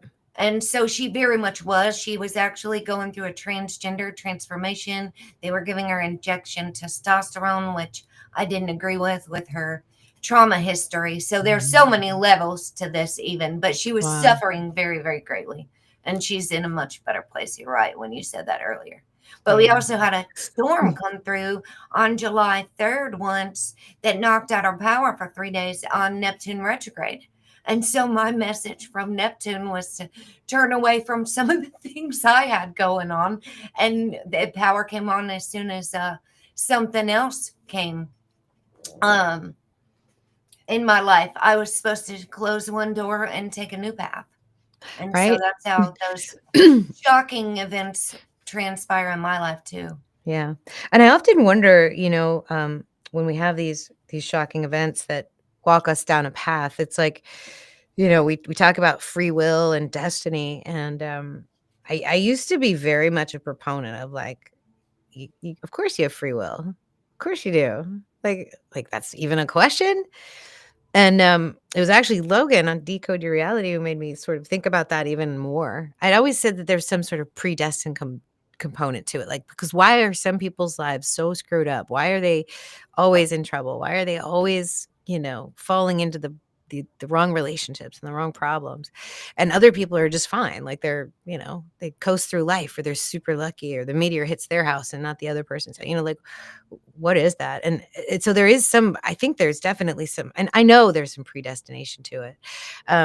And you're going to go along the highest path, which we always talk about, which is ease. It's flow, right? Like you go into the job you're supposed to, you meet the person you're supposed to meet, you do everything you're supposed to meet. The people that live in flow and joy and bliss lead those kind of lives. And I wonder what comes first, the chicken or the egg, because I think people that tend to sort of worry spend their thoughts ruminating, sort of really worrying about the squares in their charts or the squares that are coming up. You know, are they creating the lesson for themselves? Mm. And it comes back to that whole thing of predicting death or predicting anything in the chart. I just don't think I would feel comfortable with coming at somebody with you're gonna get sick, you're gonna die on this date, you're gonna meet the person of your dreams on this date. I think the only thing that I could say for someone's personal chart is, you know, relationships are gonna be very powerful for you if you wanna go this direction, right? Like if you want, like if this was a person, for example, relationships are very powerful for this person. They've got like a grand mystic square here with Chiron, Jupiter, Mercury, and Pluto. Brutal honesty expands powerful healing. Like that's how you could read that. And that this person's going to have a relationship that hurts them, where they're going to be hurt by somebody that they deeply care about, so that they can feel this square. It's going to come through a raw truth, right? Like you can see that with that kind of square. Um, so that's about as specific as I might be able to get with somebody in terms of like pinpointing what's going on. You can get even more specific, like, okay, so relationship energy, what will that affect if you do someone's personal transits? So, like, if you say, okay, Chiron is squaring my natal Chiron, or I have a Chiron conjunct Chiron right now, or whatever, you can get even more specific with that kind of a reading in terms of where it might manifest. But that's as far as I can usually go. I think that's pretty awesome, though. I think that you're just sharing so much with us that it's amazing. I'm very grateful. We're all very grateful. Well, I'm grateful for you guys too. I'll speak for all of us. Yeah. Okay, so let's What do see. you see in this chart? Goodness.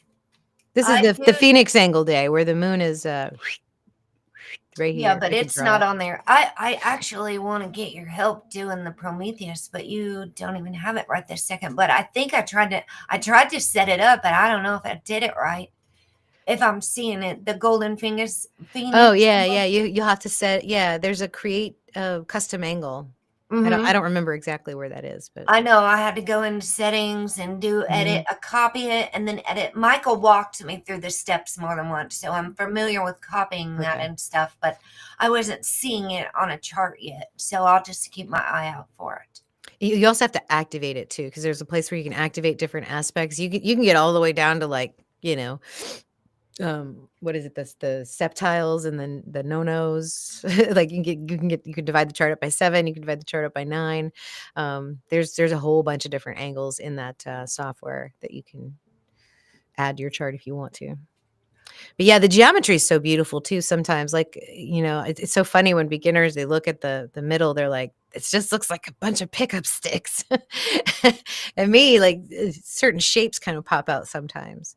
Like I'll see the top of a pyramid, or I'll see, a tetrahedron, or even when we have the beautiful Merkaba that we had not too long ago. This was like yesterday or the day before. Let's see.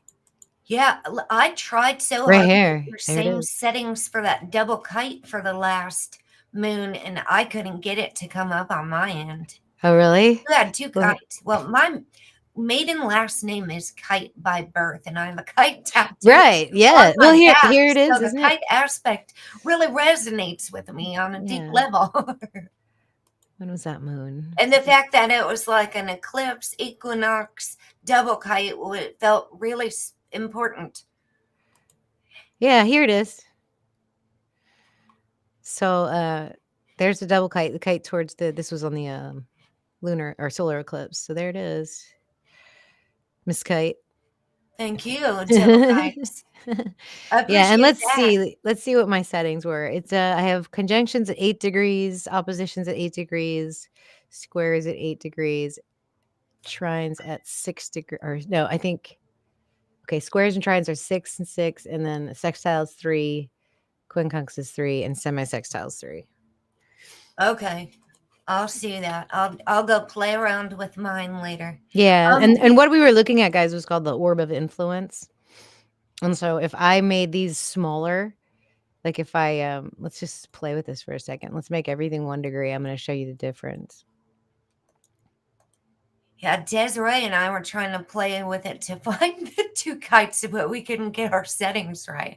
So see how few things are aspected when you have that 1 Mm. degree orb. Mhm. So when put back in my settings, you can get even bigger. Watch what happens when you get bigger. It Like gets to be 10. too much. It gets to be too much. Yeah. Yeah. So now we'll save that. We do have a question in the chat too. Okay, cool. English chat with Lorna said, Dr. Dani and Heather, do you do anything with vertex and anti-vertex? I'm still new in all the angles. That's where I'm learning. That's where I'm here to learn. I do not. And if I recall, is anti-vertex like that second ascendant? If you can clarify for me, like it's your 12th or 11th house. Am I thinking the correct thing when you say that? Because there is a theory that if you have something in your 12th house, that's actually stronger than your first house. Like if you have a planet, sitting in the 12th house, there's a study done on people with Mars right there. They tend to be very athletic, high endurance, military types. And it's just something you see. And it's in the 12th house, which is weird. You would think that would be more of a first house energy, but just having like Mars in that first 2 hours of the daylight makes for a certain phenotype in terms of physicality. Oh, wow. And I'm really learning a lot with like the difference between the morning Venus, like your morning Venus and your evening Venus. Mm-hmm. Oh, yeah. I'm It's an huge. evening Venus. It's huge. That all comes from her orbit. So if you look at the solar system, That might be why I like yin yoga better. That's nighttime somatic slowing down yoga for the yin, for the slow down. Yeah, this so right now she's an evening star. So if we look at Earth as the sun is rising, Venus is first. So the Earth spins in this direction, and we see Venus first. But what will happen? And this is cool, guys. So if you want to kind of start linking into Venus's cycle, she is in basically the last 3 months of her larger cycle. And if we go ahead and move it forward a few months, what you'll see is this perfect lineup with Venus, Sun, and Earth right around here. And that's the quietest, darkest Venus energy you could tap into right there. It's not that it's bad, it's just that it's not as strong. So it's the furthest away that Venus will be from Earth ever in her cycle. So she's way over there. And this is going to be a fun time in January, guys, because not only do we have like Mercury, Venus, Mars all together sort of starting a new cycle with the sun, you also have the new Sun Pluto cycle, and then there also will be a full moon and then a new moon right here around all of this. So January is going to be interesting. A lot of personal planets there in Sagittarius. But this is what I'm waiting for to start the next Venus cycle. And this right here will last 20 months. And about halfway through, when we get to Virgo season, in October, I don't remember the exact date, but there it is. There's the meetup between sister planets. You can't get closer than that with any other planet. Not even Mercury can get that close. I think that's about the same time my progress Venus is going to go back into Taurus. Yeah. So you see that? You see how the difference is? Why this Venus retrograde is such an intense time? Mm-hmm. And so every 20 months you get this alignment, and every 20 months you get the alignment where Venus is over here. And there's 10 months between this and this. And so for me, her cycle starts back here, and then she loops around, peaks in intensity, and then wanes away. So this is evening star, swelling, bursting, dispersing, reaping, tilling, and planting seeds. So we're in sort of the planting seed phase. Like this would be a great time to start thinking about like what your long-term creative projects might be. You know, what do you want to create? Venus is here to do whatever inspires you, whatever feels good in your body. And that's literally how you know you're doing it right. Because if you get the sensations of the glimmers or spirit chills when you're working on something, you're doing it right. Venus is saying, yes, do this, do that. And so you follow that thread. You work with it. You develop it as Venus moves through the constellations. And then by the time you get to the peak of the cycle, which will be right here, you should be seeing some sort of fruition, some sort of manifestation. The last time we had this alignment was back in March of 2025. This same, that's last year. There we go. That's the same alignment. This is when my book was finished, the Ophiuchus book. I birthed the book. I birthed that book that weekend, and it couldn't be stopped. Like I think I actually resisted writing for a very long time, because when this cycle began in June of 2024, this was when we had the first superior conjunction.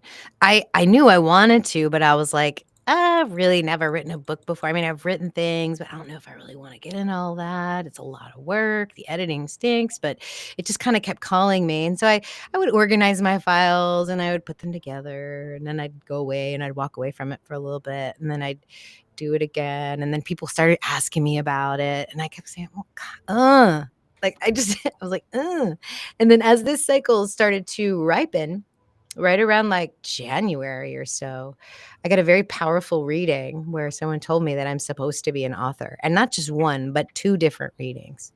And I was also told prior to this moment that I'm supposed to be writing. And I was like, nah, okay. So then all of a sudden it broke for me. The dam broke open. I was missing appointments with clients. All I was doing was writing. I was not eating like I should. It was crazy. It was like something had overcome me. And just wrote it. It only took me about 3 or 4 weeks to get it all like collated and put together. And then I printed it all out, and then I laid it all on the floor and I organized it. And that's what I did that weekend. So that's what you can go through with these Venus cycles. So I think, as we approach January, if you're getting some kind of, like gut hit, some kind of, hey, maybe you should be doing this. I mean, you have time. It's a long cycle. You don't have to like perfect it or know exactly what it's going to look like. Because back in June of 24, I had no idea that there was going to be a book. I had no idea. it just sort of happened. And because I was like, all right, I'm just going to allow this. I'm just going to be in this energy and let it happen.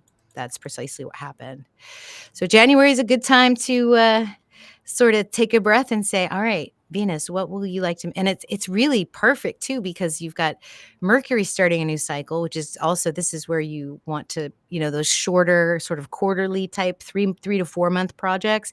You can certainly tap into Mercury as it makes its, this will be just a few days later. It's really not that far to wait, maybe a week. They're all lined up. And so a lot of energy around like, so what do you want to enact? What do you want to create? And how are you going to get it done? Oh, Right. yeah. Yeah. So all of that's aligning for us in January. So Good. for me, That's about my nephew's birthday. He's oh, the yeah. 12th.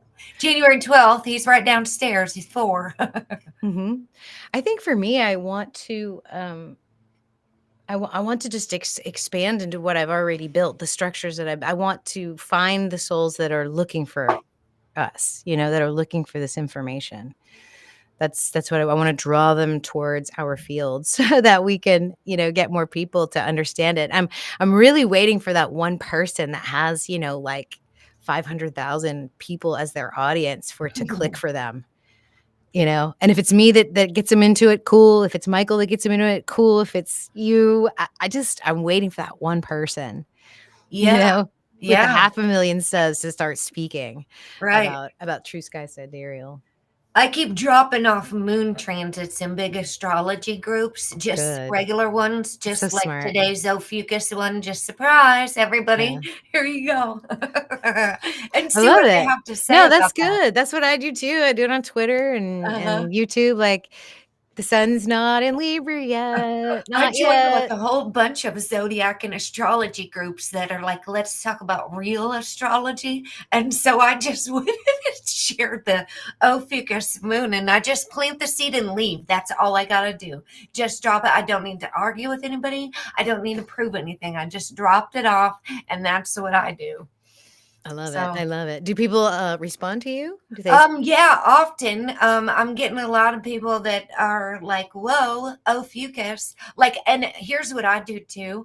I'm on like Earth Sky News and other things like that. So when they go talk about Scorpio, I say, next is Ophiuchus, the moon will be in Ophiuchus. So then all these people start getting all these likes because I just dropped like a truth bomb or something that maybe opened up a door to people without, and then I don't need to argue with them. I don't need to nothing. Like, it's just, I just drop it off and go about my day.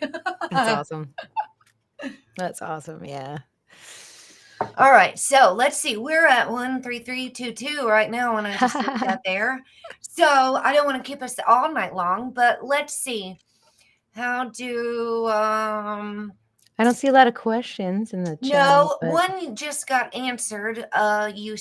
They asked if January would be a good time to start, and you answered it before I could tell you that they Yeah. asked. So it was January is a perfect time so you read their mind. to start imagining right now. Like, that's what you need to do as the solstice approaches and as we come out of the solstice. Imagine what you want. And there's no shame in that. There's no harm in that. Whatever it is, just imagine it. What would make you happy? What would make your life better? What would make your life easier? And imagine it and see what happens. Yep. Like, I just started actually for this eclipse new moon, I started yoga teacher training. So Nice. I might be even wrapping that up by January and starting something even bigger. Who knows? There you go. There you go.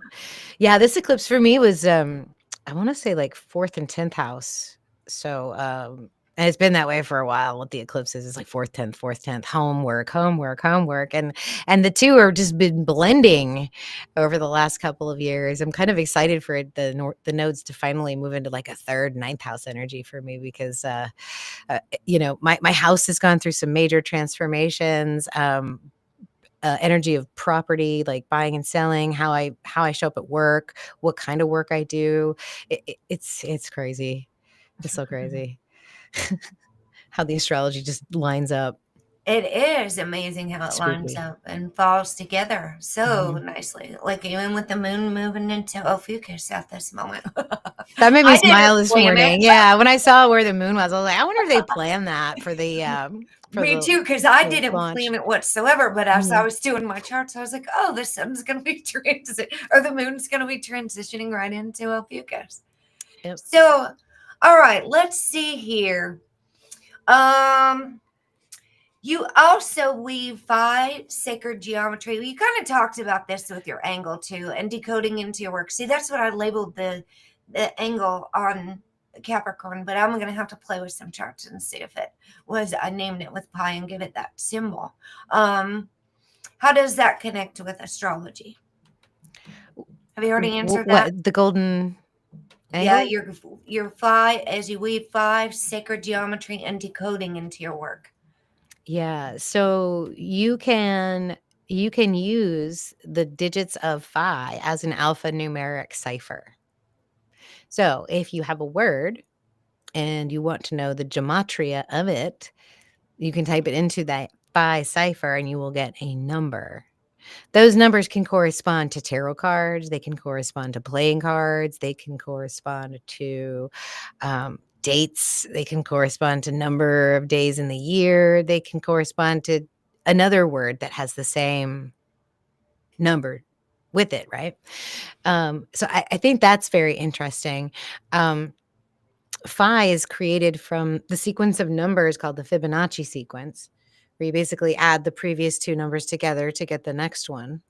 So you keep adding the previous number, the next number to get the next number, that number and the previous number to get the next number. So 1, 2, 3, 5, 8, 13, 21, 34, 55, 89. And that's the sequence. As you get further and further out, larger and larger digits, you're going to get a number that looks like 1.618.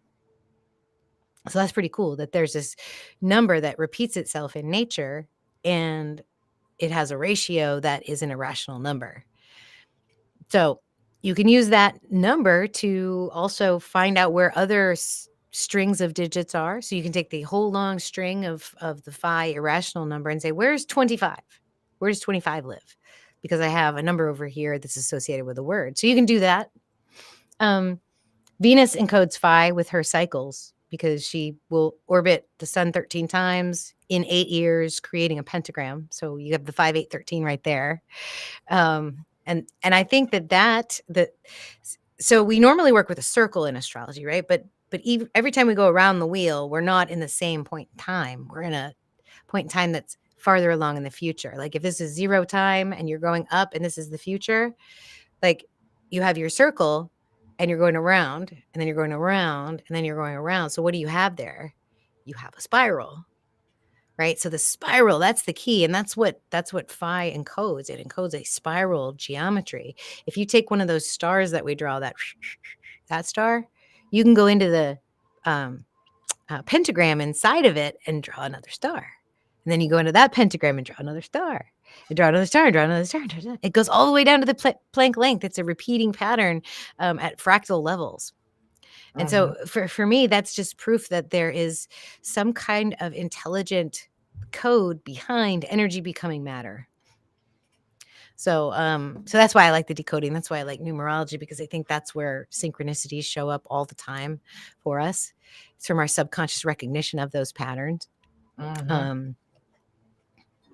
So yeah, that's the work there. And it opens up a whole new level of understanding too. Yeah. And I've learned it with the numbers. It's a universal. Like I'm not gonna lie. I resisted numbers. I didn't want to know anything about numbers. I knew my daughter was trying to talk to me on her ascension date being 9/9, even with that meaning the end of a cycle and completion and things. But like I was actually having a lot of numerologists come at me trying to drill numbers and numerology into my head, and I was like traumatized and I was grieving and I didn't want to hear about numbers, and I'm really not that good at math, so I was resisting it. But now I've like, it's really just coming full force, especially since I've jumped into Stellar Foundation. Yeah. I see the number 137 everywhere. Like for me, it's not 111 anymore. It's like, oh, what time should I set my alarm clock for? 137 or 7:13. Yeah. Like I count, a lot of people say we made it to 800 subscribers on Facebook or something. I see them, and I say we made it to 888. We just went over 777. So I'm working with Yeah. which is why I'm on the 1313, just to keep it balanced. That's Yeah. why I'm there with that. So Yeah. the double numbers. We That's how just we my. did just hit 666 on the Fellowship of 13 Signs last Oh week. yeah. Yeah, we broke over 666 right at our Woohoo! 2-year anniversary. So Good job. yeah, yeah. So thank you for that. Yeah, All of right. course. So you want to share just a little bit about Comet 3i Atlas, because it's actually going to be coming very close to Mars on the 1st of October, I believe, like Mhm. coming right up. Oh yeah, this is amazing. This is why I know I am so happy to be alive. I mean, what an amazing time where we can see things like this in our sky. I'm going to go back to this and I'm going to go to star map. Okay, let me get you share. Desiree has a question. Is the Phoenix angle only for the moon? No, you can do it with Wait, what anything. In fact, happened? I encourage you to find the Phoenix angle with all Can of you your share planets. again? I'm going Sorry, to I go think I clicked the okay. wrong button. It was up Um, there and then it went away. Okay, here you you go. see it? Okay. Yeah, I Yeah, clicked the wrong area. I encourage people to do um multiple analyses on any planet with it, because the more, knowledge we can get collectively about it, we'll see if it's something that's worth like dealing with. Maybe it is something we want to research more. Maybe it is something we want to, or maybe it's just something that's interesting. Yeah, I think like we're going into the month of Halloween, which is Mhm. also Domestic Violence Awareness Month, also Child Loss Awareness Month, if anybody knows that.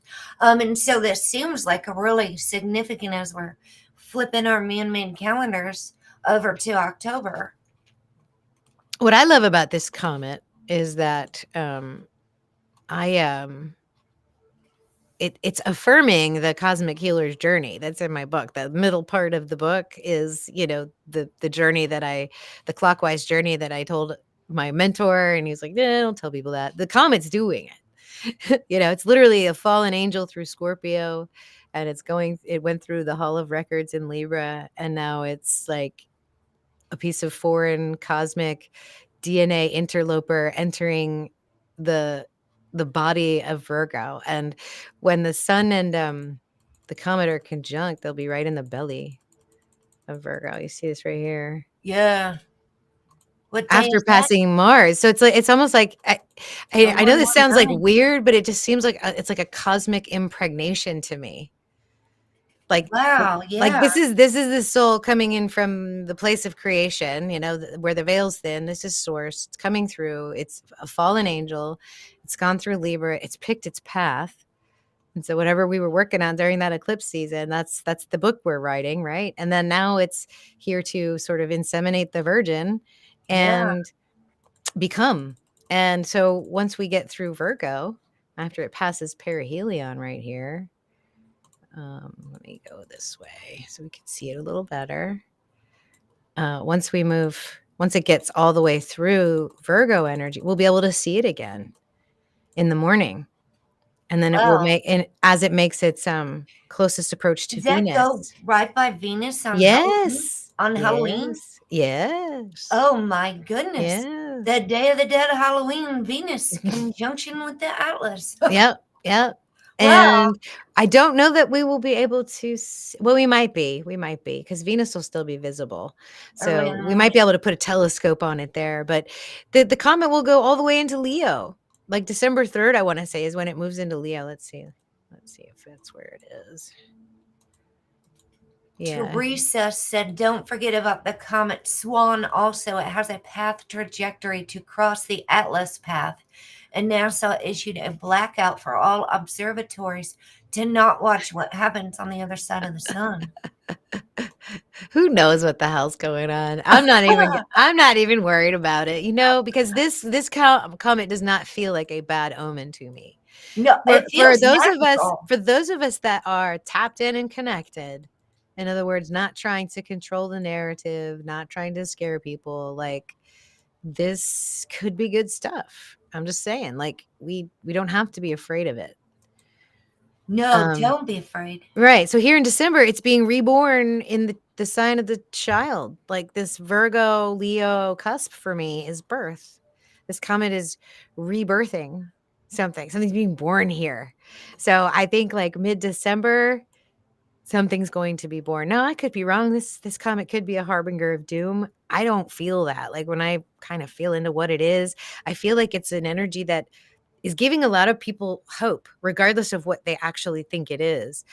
Because I watched people's reaction to it over the last month, and there are people that you know equate it with the golden timeline convergence, which is pretty cool. There's people that equate it with the aliens finally coming, and that's pretty cool. I'm seeing my cosmic healer's journey in it. It's talking to me. Like this comet is talking to me about the story that I teach, So for me, it's like huge. It's beautiful. It's amazing. And I wish more people were interested in terms of astrology, because a lot of people are like, "What comet?" Like if you're an astrologer, you need to know about this comet. That's like our Yeah. job. Yeah. That's our job to know about it. Yeah. Maybe not the ones that are just kind of swooping through, or maybe we do need to know about these other constellations as the comets move through those. It might be something to start looking at. But for me, Yeah. it feels very synchronistic and very related to karma, but not in a bad way. I Yeah. feel like it's bringing me a gift, a new Yes. energy. And I think that's a really good way to look at it as a gift. And like especially for me, as I was like really tuned in when you said it was coming close to Mars. And then when I went back and looked at it October 1st, and I was like, then it hit me, that's Child Loss Awareness Month. I actually just heard like an Right. So it's electronic speaking to you through the same yes. mechanisms. It's amazing. There's people that are doing like these orbital frequency mathematical decodes on it, and it's all clicking for them through Yes. Phi, actually. So they're finding Phi in this comet. Yes, absolutely. Amazing. Connected. All right, let's see here where we're going. What do you feel that comet's teaching us as it travels through the zodiac? If it's going from, what did you say, the Golden Gate to the Silver Gate? Mm-hmm. So I think it's good, teaching us the soul's journey. yes, That's the what I hero's think. journey. I think it's teaching us the cosmic healer's journey. Like, Yep. You're an awakened soul. Here's where you come from. Here's where you're going. Yep. Yeah. And so it's time. I think, you know what I did get out? I just found my book while you were going over that. The Hands in Louise Hay's book, Heal Your Body. Oh, yeah. These are mental causes for physical illnesses, and the metaphysical way to overcome them. Said, our hands hold and cradle, clutch and grip, grasping and letting go, just like you said, caressing, pinching, all ways of dealing with experiences. So the affirmation for that is, I choose to handle all my experiences with love and with joy and with ease. So I think that still would be with the lesson with letting go. Like mine feel like they're like even swollen, like my knuckles, they've been like, feel like they're swollen. Like right here. Oh, yours are right in there. Yeah. Mine feel like right in there. And mine are at the tips. Interesting that we both have some pain going on. So let's see here. Let's talk about stellar foundations for just a minute, because we got to talk about that and your book. Okay. Well, your first book. Right. Can you tell us about how stellar foundations came about and what is your goal with it? So, yeah, I want it to be a spot for people to land that sort of get that revelation. Like I want them to, when they realize it on their own by whatever mechanism, and they search, they find a space that they can come and that they can work it out, figure it out, no matter what level they're at. So like if you're into astrology, obviously you just found out something, so you have a little bit of background, but maybe that revelation made you want to learn it. Or maybe you've been doing tropical forever and you want to like figure out how to incorporate your tropical knowledge into this kind of framework. And it's really what it's become. I mean, I feel pretty good about the journey that I'm offering, because if you start in Scorpion, you go clockwise and you land in Ophiuchus with that journey, you're not doing a circle, you're doing the spiral. Ophiuchus can take you up to the next level, and then you can be reborn in the next loop. And then you could, but each time you're ascending, you're getting better and better and better. And some of you may even be on your last loop, or maybe you did your last loop that you had to do, and maybe you came back but forgot. And so what's happening is the people that have gone through that, they're reading that idea, that journey, and they're like, holy smokes, that's me. It clicks for them too. They're like, oh, that's it. Okay. Now that I know where I'm supposed to go, okay. I want people to feel like they're not crazy, even the ones that had normal muggle lives like I did, like, it's okay. Like, you can be a little bit magical if you need to be. It's fine, Yeah. And embrace that. I think it's real important, like what you said earlier, even with this transit that was going on, about embracing our rage. And being able to express ourselves. Even Julie said something the other day about Jupiter and Gemini needs to expand to see all sides from a different perspective. So, like, if we're all going through that, especially with everything going on the media and things, to not to have a response to it and be aware of it, but not get emotionally attached to it. You see what I mean? And so, kind of the way you handled the Tylenol situation, you had a response to it, but you didn't like go ballistic about it. You just had something to say, and you had to plant your seed too. So to alleviate, I've realized since then that I don't care anymore. I'm tired of fighting. I'm not, that's not my space. It does not bring me joy. It just brings me like anxiety and anger. And so it's up to the ladies. If they want the Tylenol, they may have it. I think it is safe, but if they do not want it, that is also fine. We'll figure something else out. Yep. And there's all kinds of either other natural alternatives too. So that was just like, there's just things in life that we go, I do not know what just happened. Everything just went small. All right. So let's see. We've got that's really great. I think you have put together an amazing platform, program, website, all of it. You've got a wealth of information. I'm still going back over the aspects. There's a lot in there, right? I mean, there's all those video modules with the basic techniques. Then there's the planetary videos. Then there's the meditations in there. Each planet, each constellation gets a curated meditation by me, and so it's researched. It's medicine for your non-thinking brain, and I love them. I love my meditation so much. I even listen to them from time to time, just to get into the zone again. And then you also have the book comes with the course, and then there's all the resource documents. So everything we've downloaded over the last couple of years is all documented and recorded in those resource documents. Plus, since we've done Stellar Foundations, this is the third time, there's like repeat office hours videos that you can check out and kind of see what people are lighting up about. And really the prerequisites module, like the first 6 or 7 hours of all those video modules, is free. Like, you can go over there and just sort of check it out and see if you like my teaching style. And if you do, then and you can at least understand what's being taught there. That's how the whole thing is. It's nothing complex. I don't think it is. Like, I don't think I go over really concepts that are too difficult. And the ones that are difficult, I reaffirm them during our office hours, and I show you guys actually how to use it easily. So I think it's super helpful. And really, my favorite office hours is Ophiuchus, like when we talk about that at the end, because that's just like, that's when it all comes together and you're like, I'm home now, I'm here, and now I feel good. I feel like I understand the journey, and I think it gives you so much more compassion, and you move through the world like led by your heart rather than your brain trying to figure everything out. Yeah, and you've put an amazing book together about it, because I remember when I first found Ophiuchus, it was over 10 years ago, and I didn't want to even accept Aries, so I just literally rejected the idea. I acted like it just didn't even happen. I said, this doesn't exist. I denied it, and I kept on moving, being a Taurus. Until later, it was right before COVID, 2019, is when I found Athen, Master in the Zodiac, and started looking at the sky. And that's when I found raw stars, partner's website that was information about Neptune and Ophiuchus. And when I realized mine was in Ophiuchus and I had a Scorpio midheaven and I was actually an Aries Pisces sun, all the water and my love for water and needing water in my life started like really making sense. And I was like, wow, this, like, I wasn't so angry. I was angry because at first, like, I have a Taurus tattoo on my right foot. So I was like stomping mad and didn't want to even think about Aries at all because that's a big cluster of feelings when you've got Yeah. something tattooed on your skin.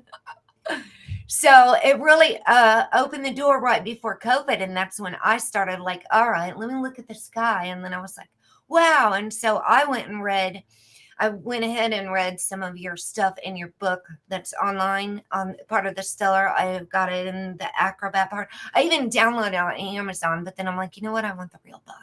So I was like, this is really, really good information about Neptune. You got the actual paperback? Yes, I want an actual paperback Yeah. that I can read in my bed and fall asleep with it right on me with no electronics in my hand whatsoever if I want to. So, yeah, I do sleep with books sometimes. Yeah, I do too. That's how it goes. Sometimes it'll just So, osmose into your brain. yes, That's how I studied yes. medical school. So, what inspired you to write that? That's my next question. We got just a few questions left. It was just this journey. I mean, I'm not even sure. I think I was just being used, you know what I mean? Like the way that the story came into me was through I was fasting for 3 days or, just for me it's not like completely not eating, but it's like I just don't, and I'll sip water, maybe have a little grape here and there but it after 3 days it like just poured into my head at 3 in the morning. And I'm sitting there with my iPad just whoa, whoa, whoa, like, whoa, okay. And it was the first time I had ever had a download like that. Like that. Like, I mean, I've had inspiration before, but that just was so powerful and felt like otherworldly and amazing. And then I'm like, yeah. And that was when I was like, hey, teacher, what do you think of this?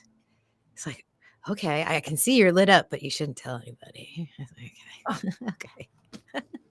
Oh, that But was to the me, whole it was, experience with it. but to me, it was so true. It was like, okay.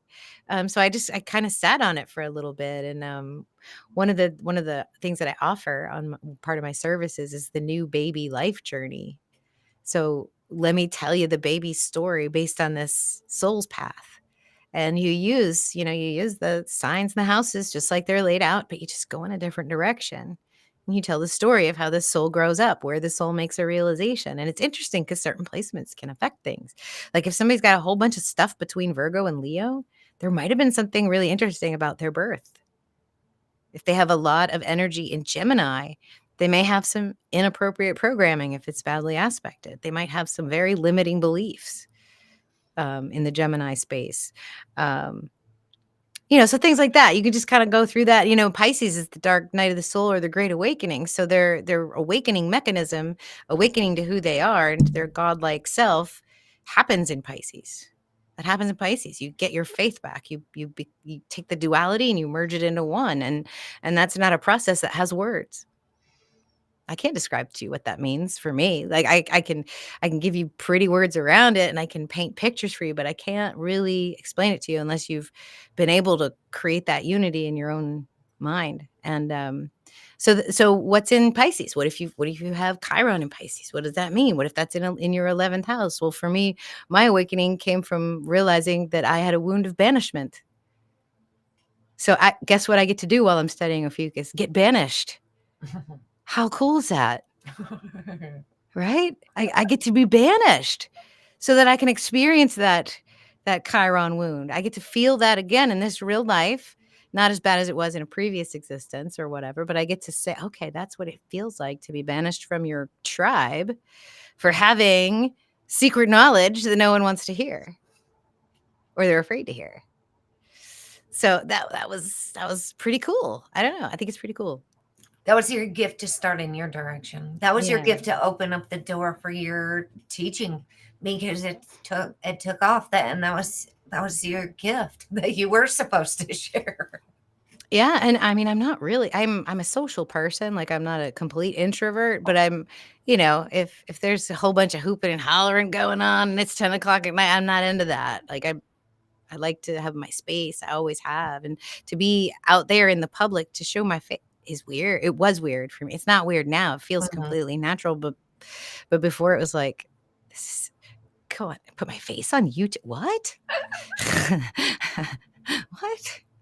That's how I felt. Mine was I had stage fright. I used to faint getting in front of people. So Oh my I think gosh. this is like maybe this is a part of our growth and evolution is that we were meant to get up because I tell people I couldn't imagine ever getting up on stage before and I had to get coached into it and it's like you were geared in the right direction to get up here and share.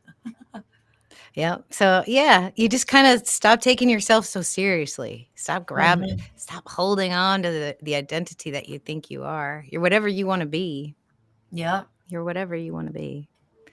So So you're working on other material as well, or you just yeah. completed? What else you got going on? I got my rough draft of the Venus frequency finished.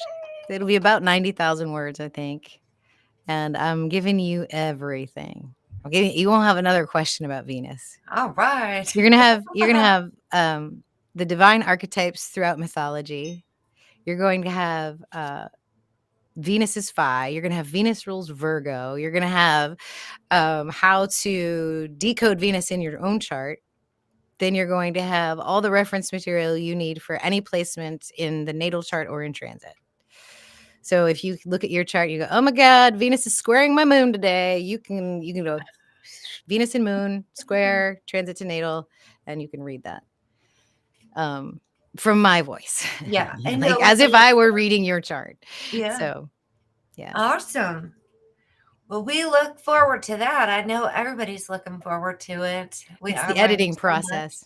My Yeah. my my editor is going to be at a different location for the next couple of months working on our new house, but I'm hoping we can get some editing done. If anybody is like good at editing and wants to kind of like help me, like not to read it and go, "That's amazing." I want you to read it and go, "You could do this better." Like if there's anybody out there that wants to help me with that, that'd be cool. You Okay. guys can reach out by email and let me That's good to know.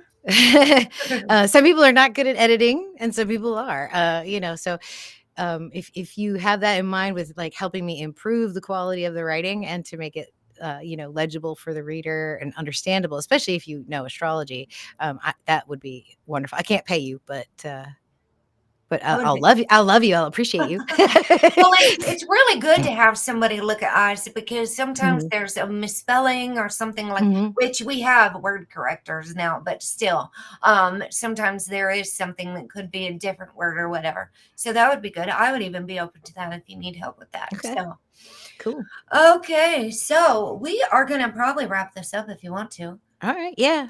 Are you tired after your? I am tired. Yeah, Okay, it's been a so long day. yeah, I've been on these earphones for 7 hours, I I think. bet you might have a sore in your ear So after I'll wake up after that. tomorrow with like crinked hands and like I can't hear Yeah. and yeah. So we'll wrap this up. I've got a couple of questions and then we'll do our little ending. So, for those who are new to your work, what is the best first step they can take to connect with your teachings?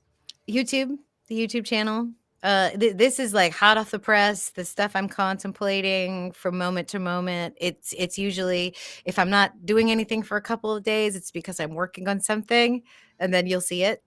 So that's kind of how I flow, and it's part of my own learning process to learn how to teach better, to get new concepts through this brain of mine and give it to you so that you can use it. And so the YouTube's probably the best place to go. It's not as organized as I'd like it to be, my YouTube channel, in terms of like, here's where you can go to find this, or here you can go to find that. I feel like with astrology transits, it's kind of hot and then the transit happens and then it's gone. But what I try to do with each of my transit readings is give you a lesson that the sky is teaching us. I don't know if you noticed that, but like something will stir me about a certain transit or a certain aspect, and I'll say, what's the lesson there? And I'll feel the lesson. And I'll say, okay, what's the remedy then? And so sometimes really cool things come up, like for the coming full moon. we have an amazing kite formation where the kite is the fun part of the kite is in Leo with Venus. So it's Venus South Node and Leo, and it's the top of the kite. And it just feels very playful and very, very fun. But when you look at the South Node or the North Node, which is where we're supposed to be going, right? So the South Node, Venus, the fun part of the kite, and then the North Node is where we're supposed to be going, is the Neptune and the Saturn, the responsibility, the sort of the devotion, the practice, the spirituality. So it came to me as enjoy the show, because you're going to be tempted to do things that are very comfortable, very easy, and very fun, and get distracted with it. But you have to hold it. You have to hold the string of the kite. So wherever that North Node is, whatever house that falls in, that's sort of like what you need to like enjoy the show, whatever you see, whatever makes you smile, whatever brings you back to the nostalgia, that's cool. But it's like, it's not this is kind of like a fake kite. The kite's trying to distract us into too much fun, where we'll get distracted from our course. And so just stay focused. That's the message of that one. So every time I do a YouTube video, that you'll get that a lesson. You can also go to learn.drdani.com. That's where all the classes I've ever done are there. If you have trouble deciding what to pick next, just email me and tell me what your goals are, and I can help you with that. This year coming up, not right away, but like probably in January, I'm going to open up the one-on-one mentorship thing. I'll be taking on maybe 1 or 2 people over the seasons. So like maybe like the first 4 months will be 1 or 2 people. The next 4 months will be 1 or 2 people so that they can work like really close with me. And maybe that's what I need to do. Maybe kind of branch out like that and like receive their help so that they can help me teach the things, like I can present without, or I can teach without presenting is Right. I think the message I'm getting. So there's that. And then of course, if you want a reading or a forecast, there's drdani.com, and everything's on there as well. And I got all your links down in the description Thank box. you. Not to Twitter and things. I did Facebook, YouTube, your website. Oh yeah, I have like 38 followers on X, so it's not a big reach. But Okay, Rumble, yeah. I'm also on Rumble, but that's mostly to document my live streams in case something happens on YouTube. Yeah. And I have 98 followers over there on Rumble, so that's good. Yeah, that's good. And the girls here, our girls, our moderators, Desiree and Lori, have been very graciously sharing all your links too. So those are in the chat, which will be available later after it goes through the algorithm or whatever, AI. So last question here then. What do you hope people take away from learning astrology in the Live Sky 13 sign way? It's the as above, as above, so below, so within, so without. What you're seeing up there is what's happening inside you. We're quantumly connected, spatially, fractally, holographically coded and part of everything that we see in the sky. And it's slowed down and it's exploded and magnified so big so that we can pick it apart into each little tiny detail. And so I think if you really want to know yourself, look up at the real sky, see where your planets are. I think that is very wise wisdom. And don't get mad when you see the sun somewhere where it says it was in tropical. Especially if you already have a tattoo. Yeah, especially. Because you probably have somewhere in your chart where you will still identify with your Leo. Like, I'm not a Leo sun anymore, but I got Mars. Yeah. I got Mars in Leo. My Venus is in Taurus, and my progressed sun is comfortably in Taurus right now. So it literally is like right there. So and I can embrace that. And my Ceres, I do believe, is Vesta. Vesta's also in Taurus, the asteroid. So, all right. Thank you so much for sharing your wisdom and light with us today. Thank you. I so enjoyed talking to you. It was wonderful. Yeah, this is really good energy. I think our Mars and Leo bumps energy together very nicely. It's a fiery energy and more sparkly than some things. So, from medicine to astrology, from Venus to Ophiuchus, you've given us a beautiful reminder that the universe is alive, intelligent, and guiding us at every step. For everyone watching, you can follow Dr. Dani on YouTube and Facebook under Dr. Dani Physician Astrologer to dive deeper into her teachings, her Venus forecast, and her work with stellar foundations. As always, thank you, Soul Tribe, for being here in the Cosmic House of Healing. May you walk away feeling inspired, guided, and supported by the stars. Until next time, keep shining and keep remembering who you truly are. If you have anything else to say, you can say it now, or I've got a very short, so if anybody's got anything to say, please speak now or forever hold your peace. And mine's just a short little outro. It's not one whole minute long, so it's a short one. And I thank you all. We'll just say goodbye. Thank you so much, everybody. Thank you. Namaste, my loves. Take It's care. an honor to see you today and have you on at the have the show and then at the International Sidereal. That was wonderful. Thank you guys. Thank Bye. you. Bye.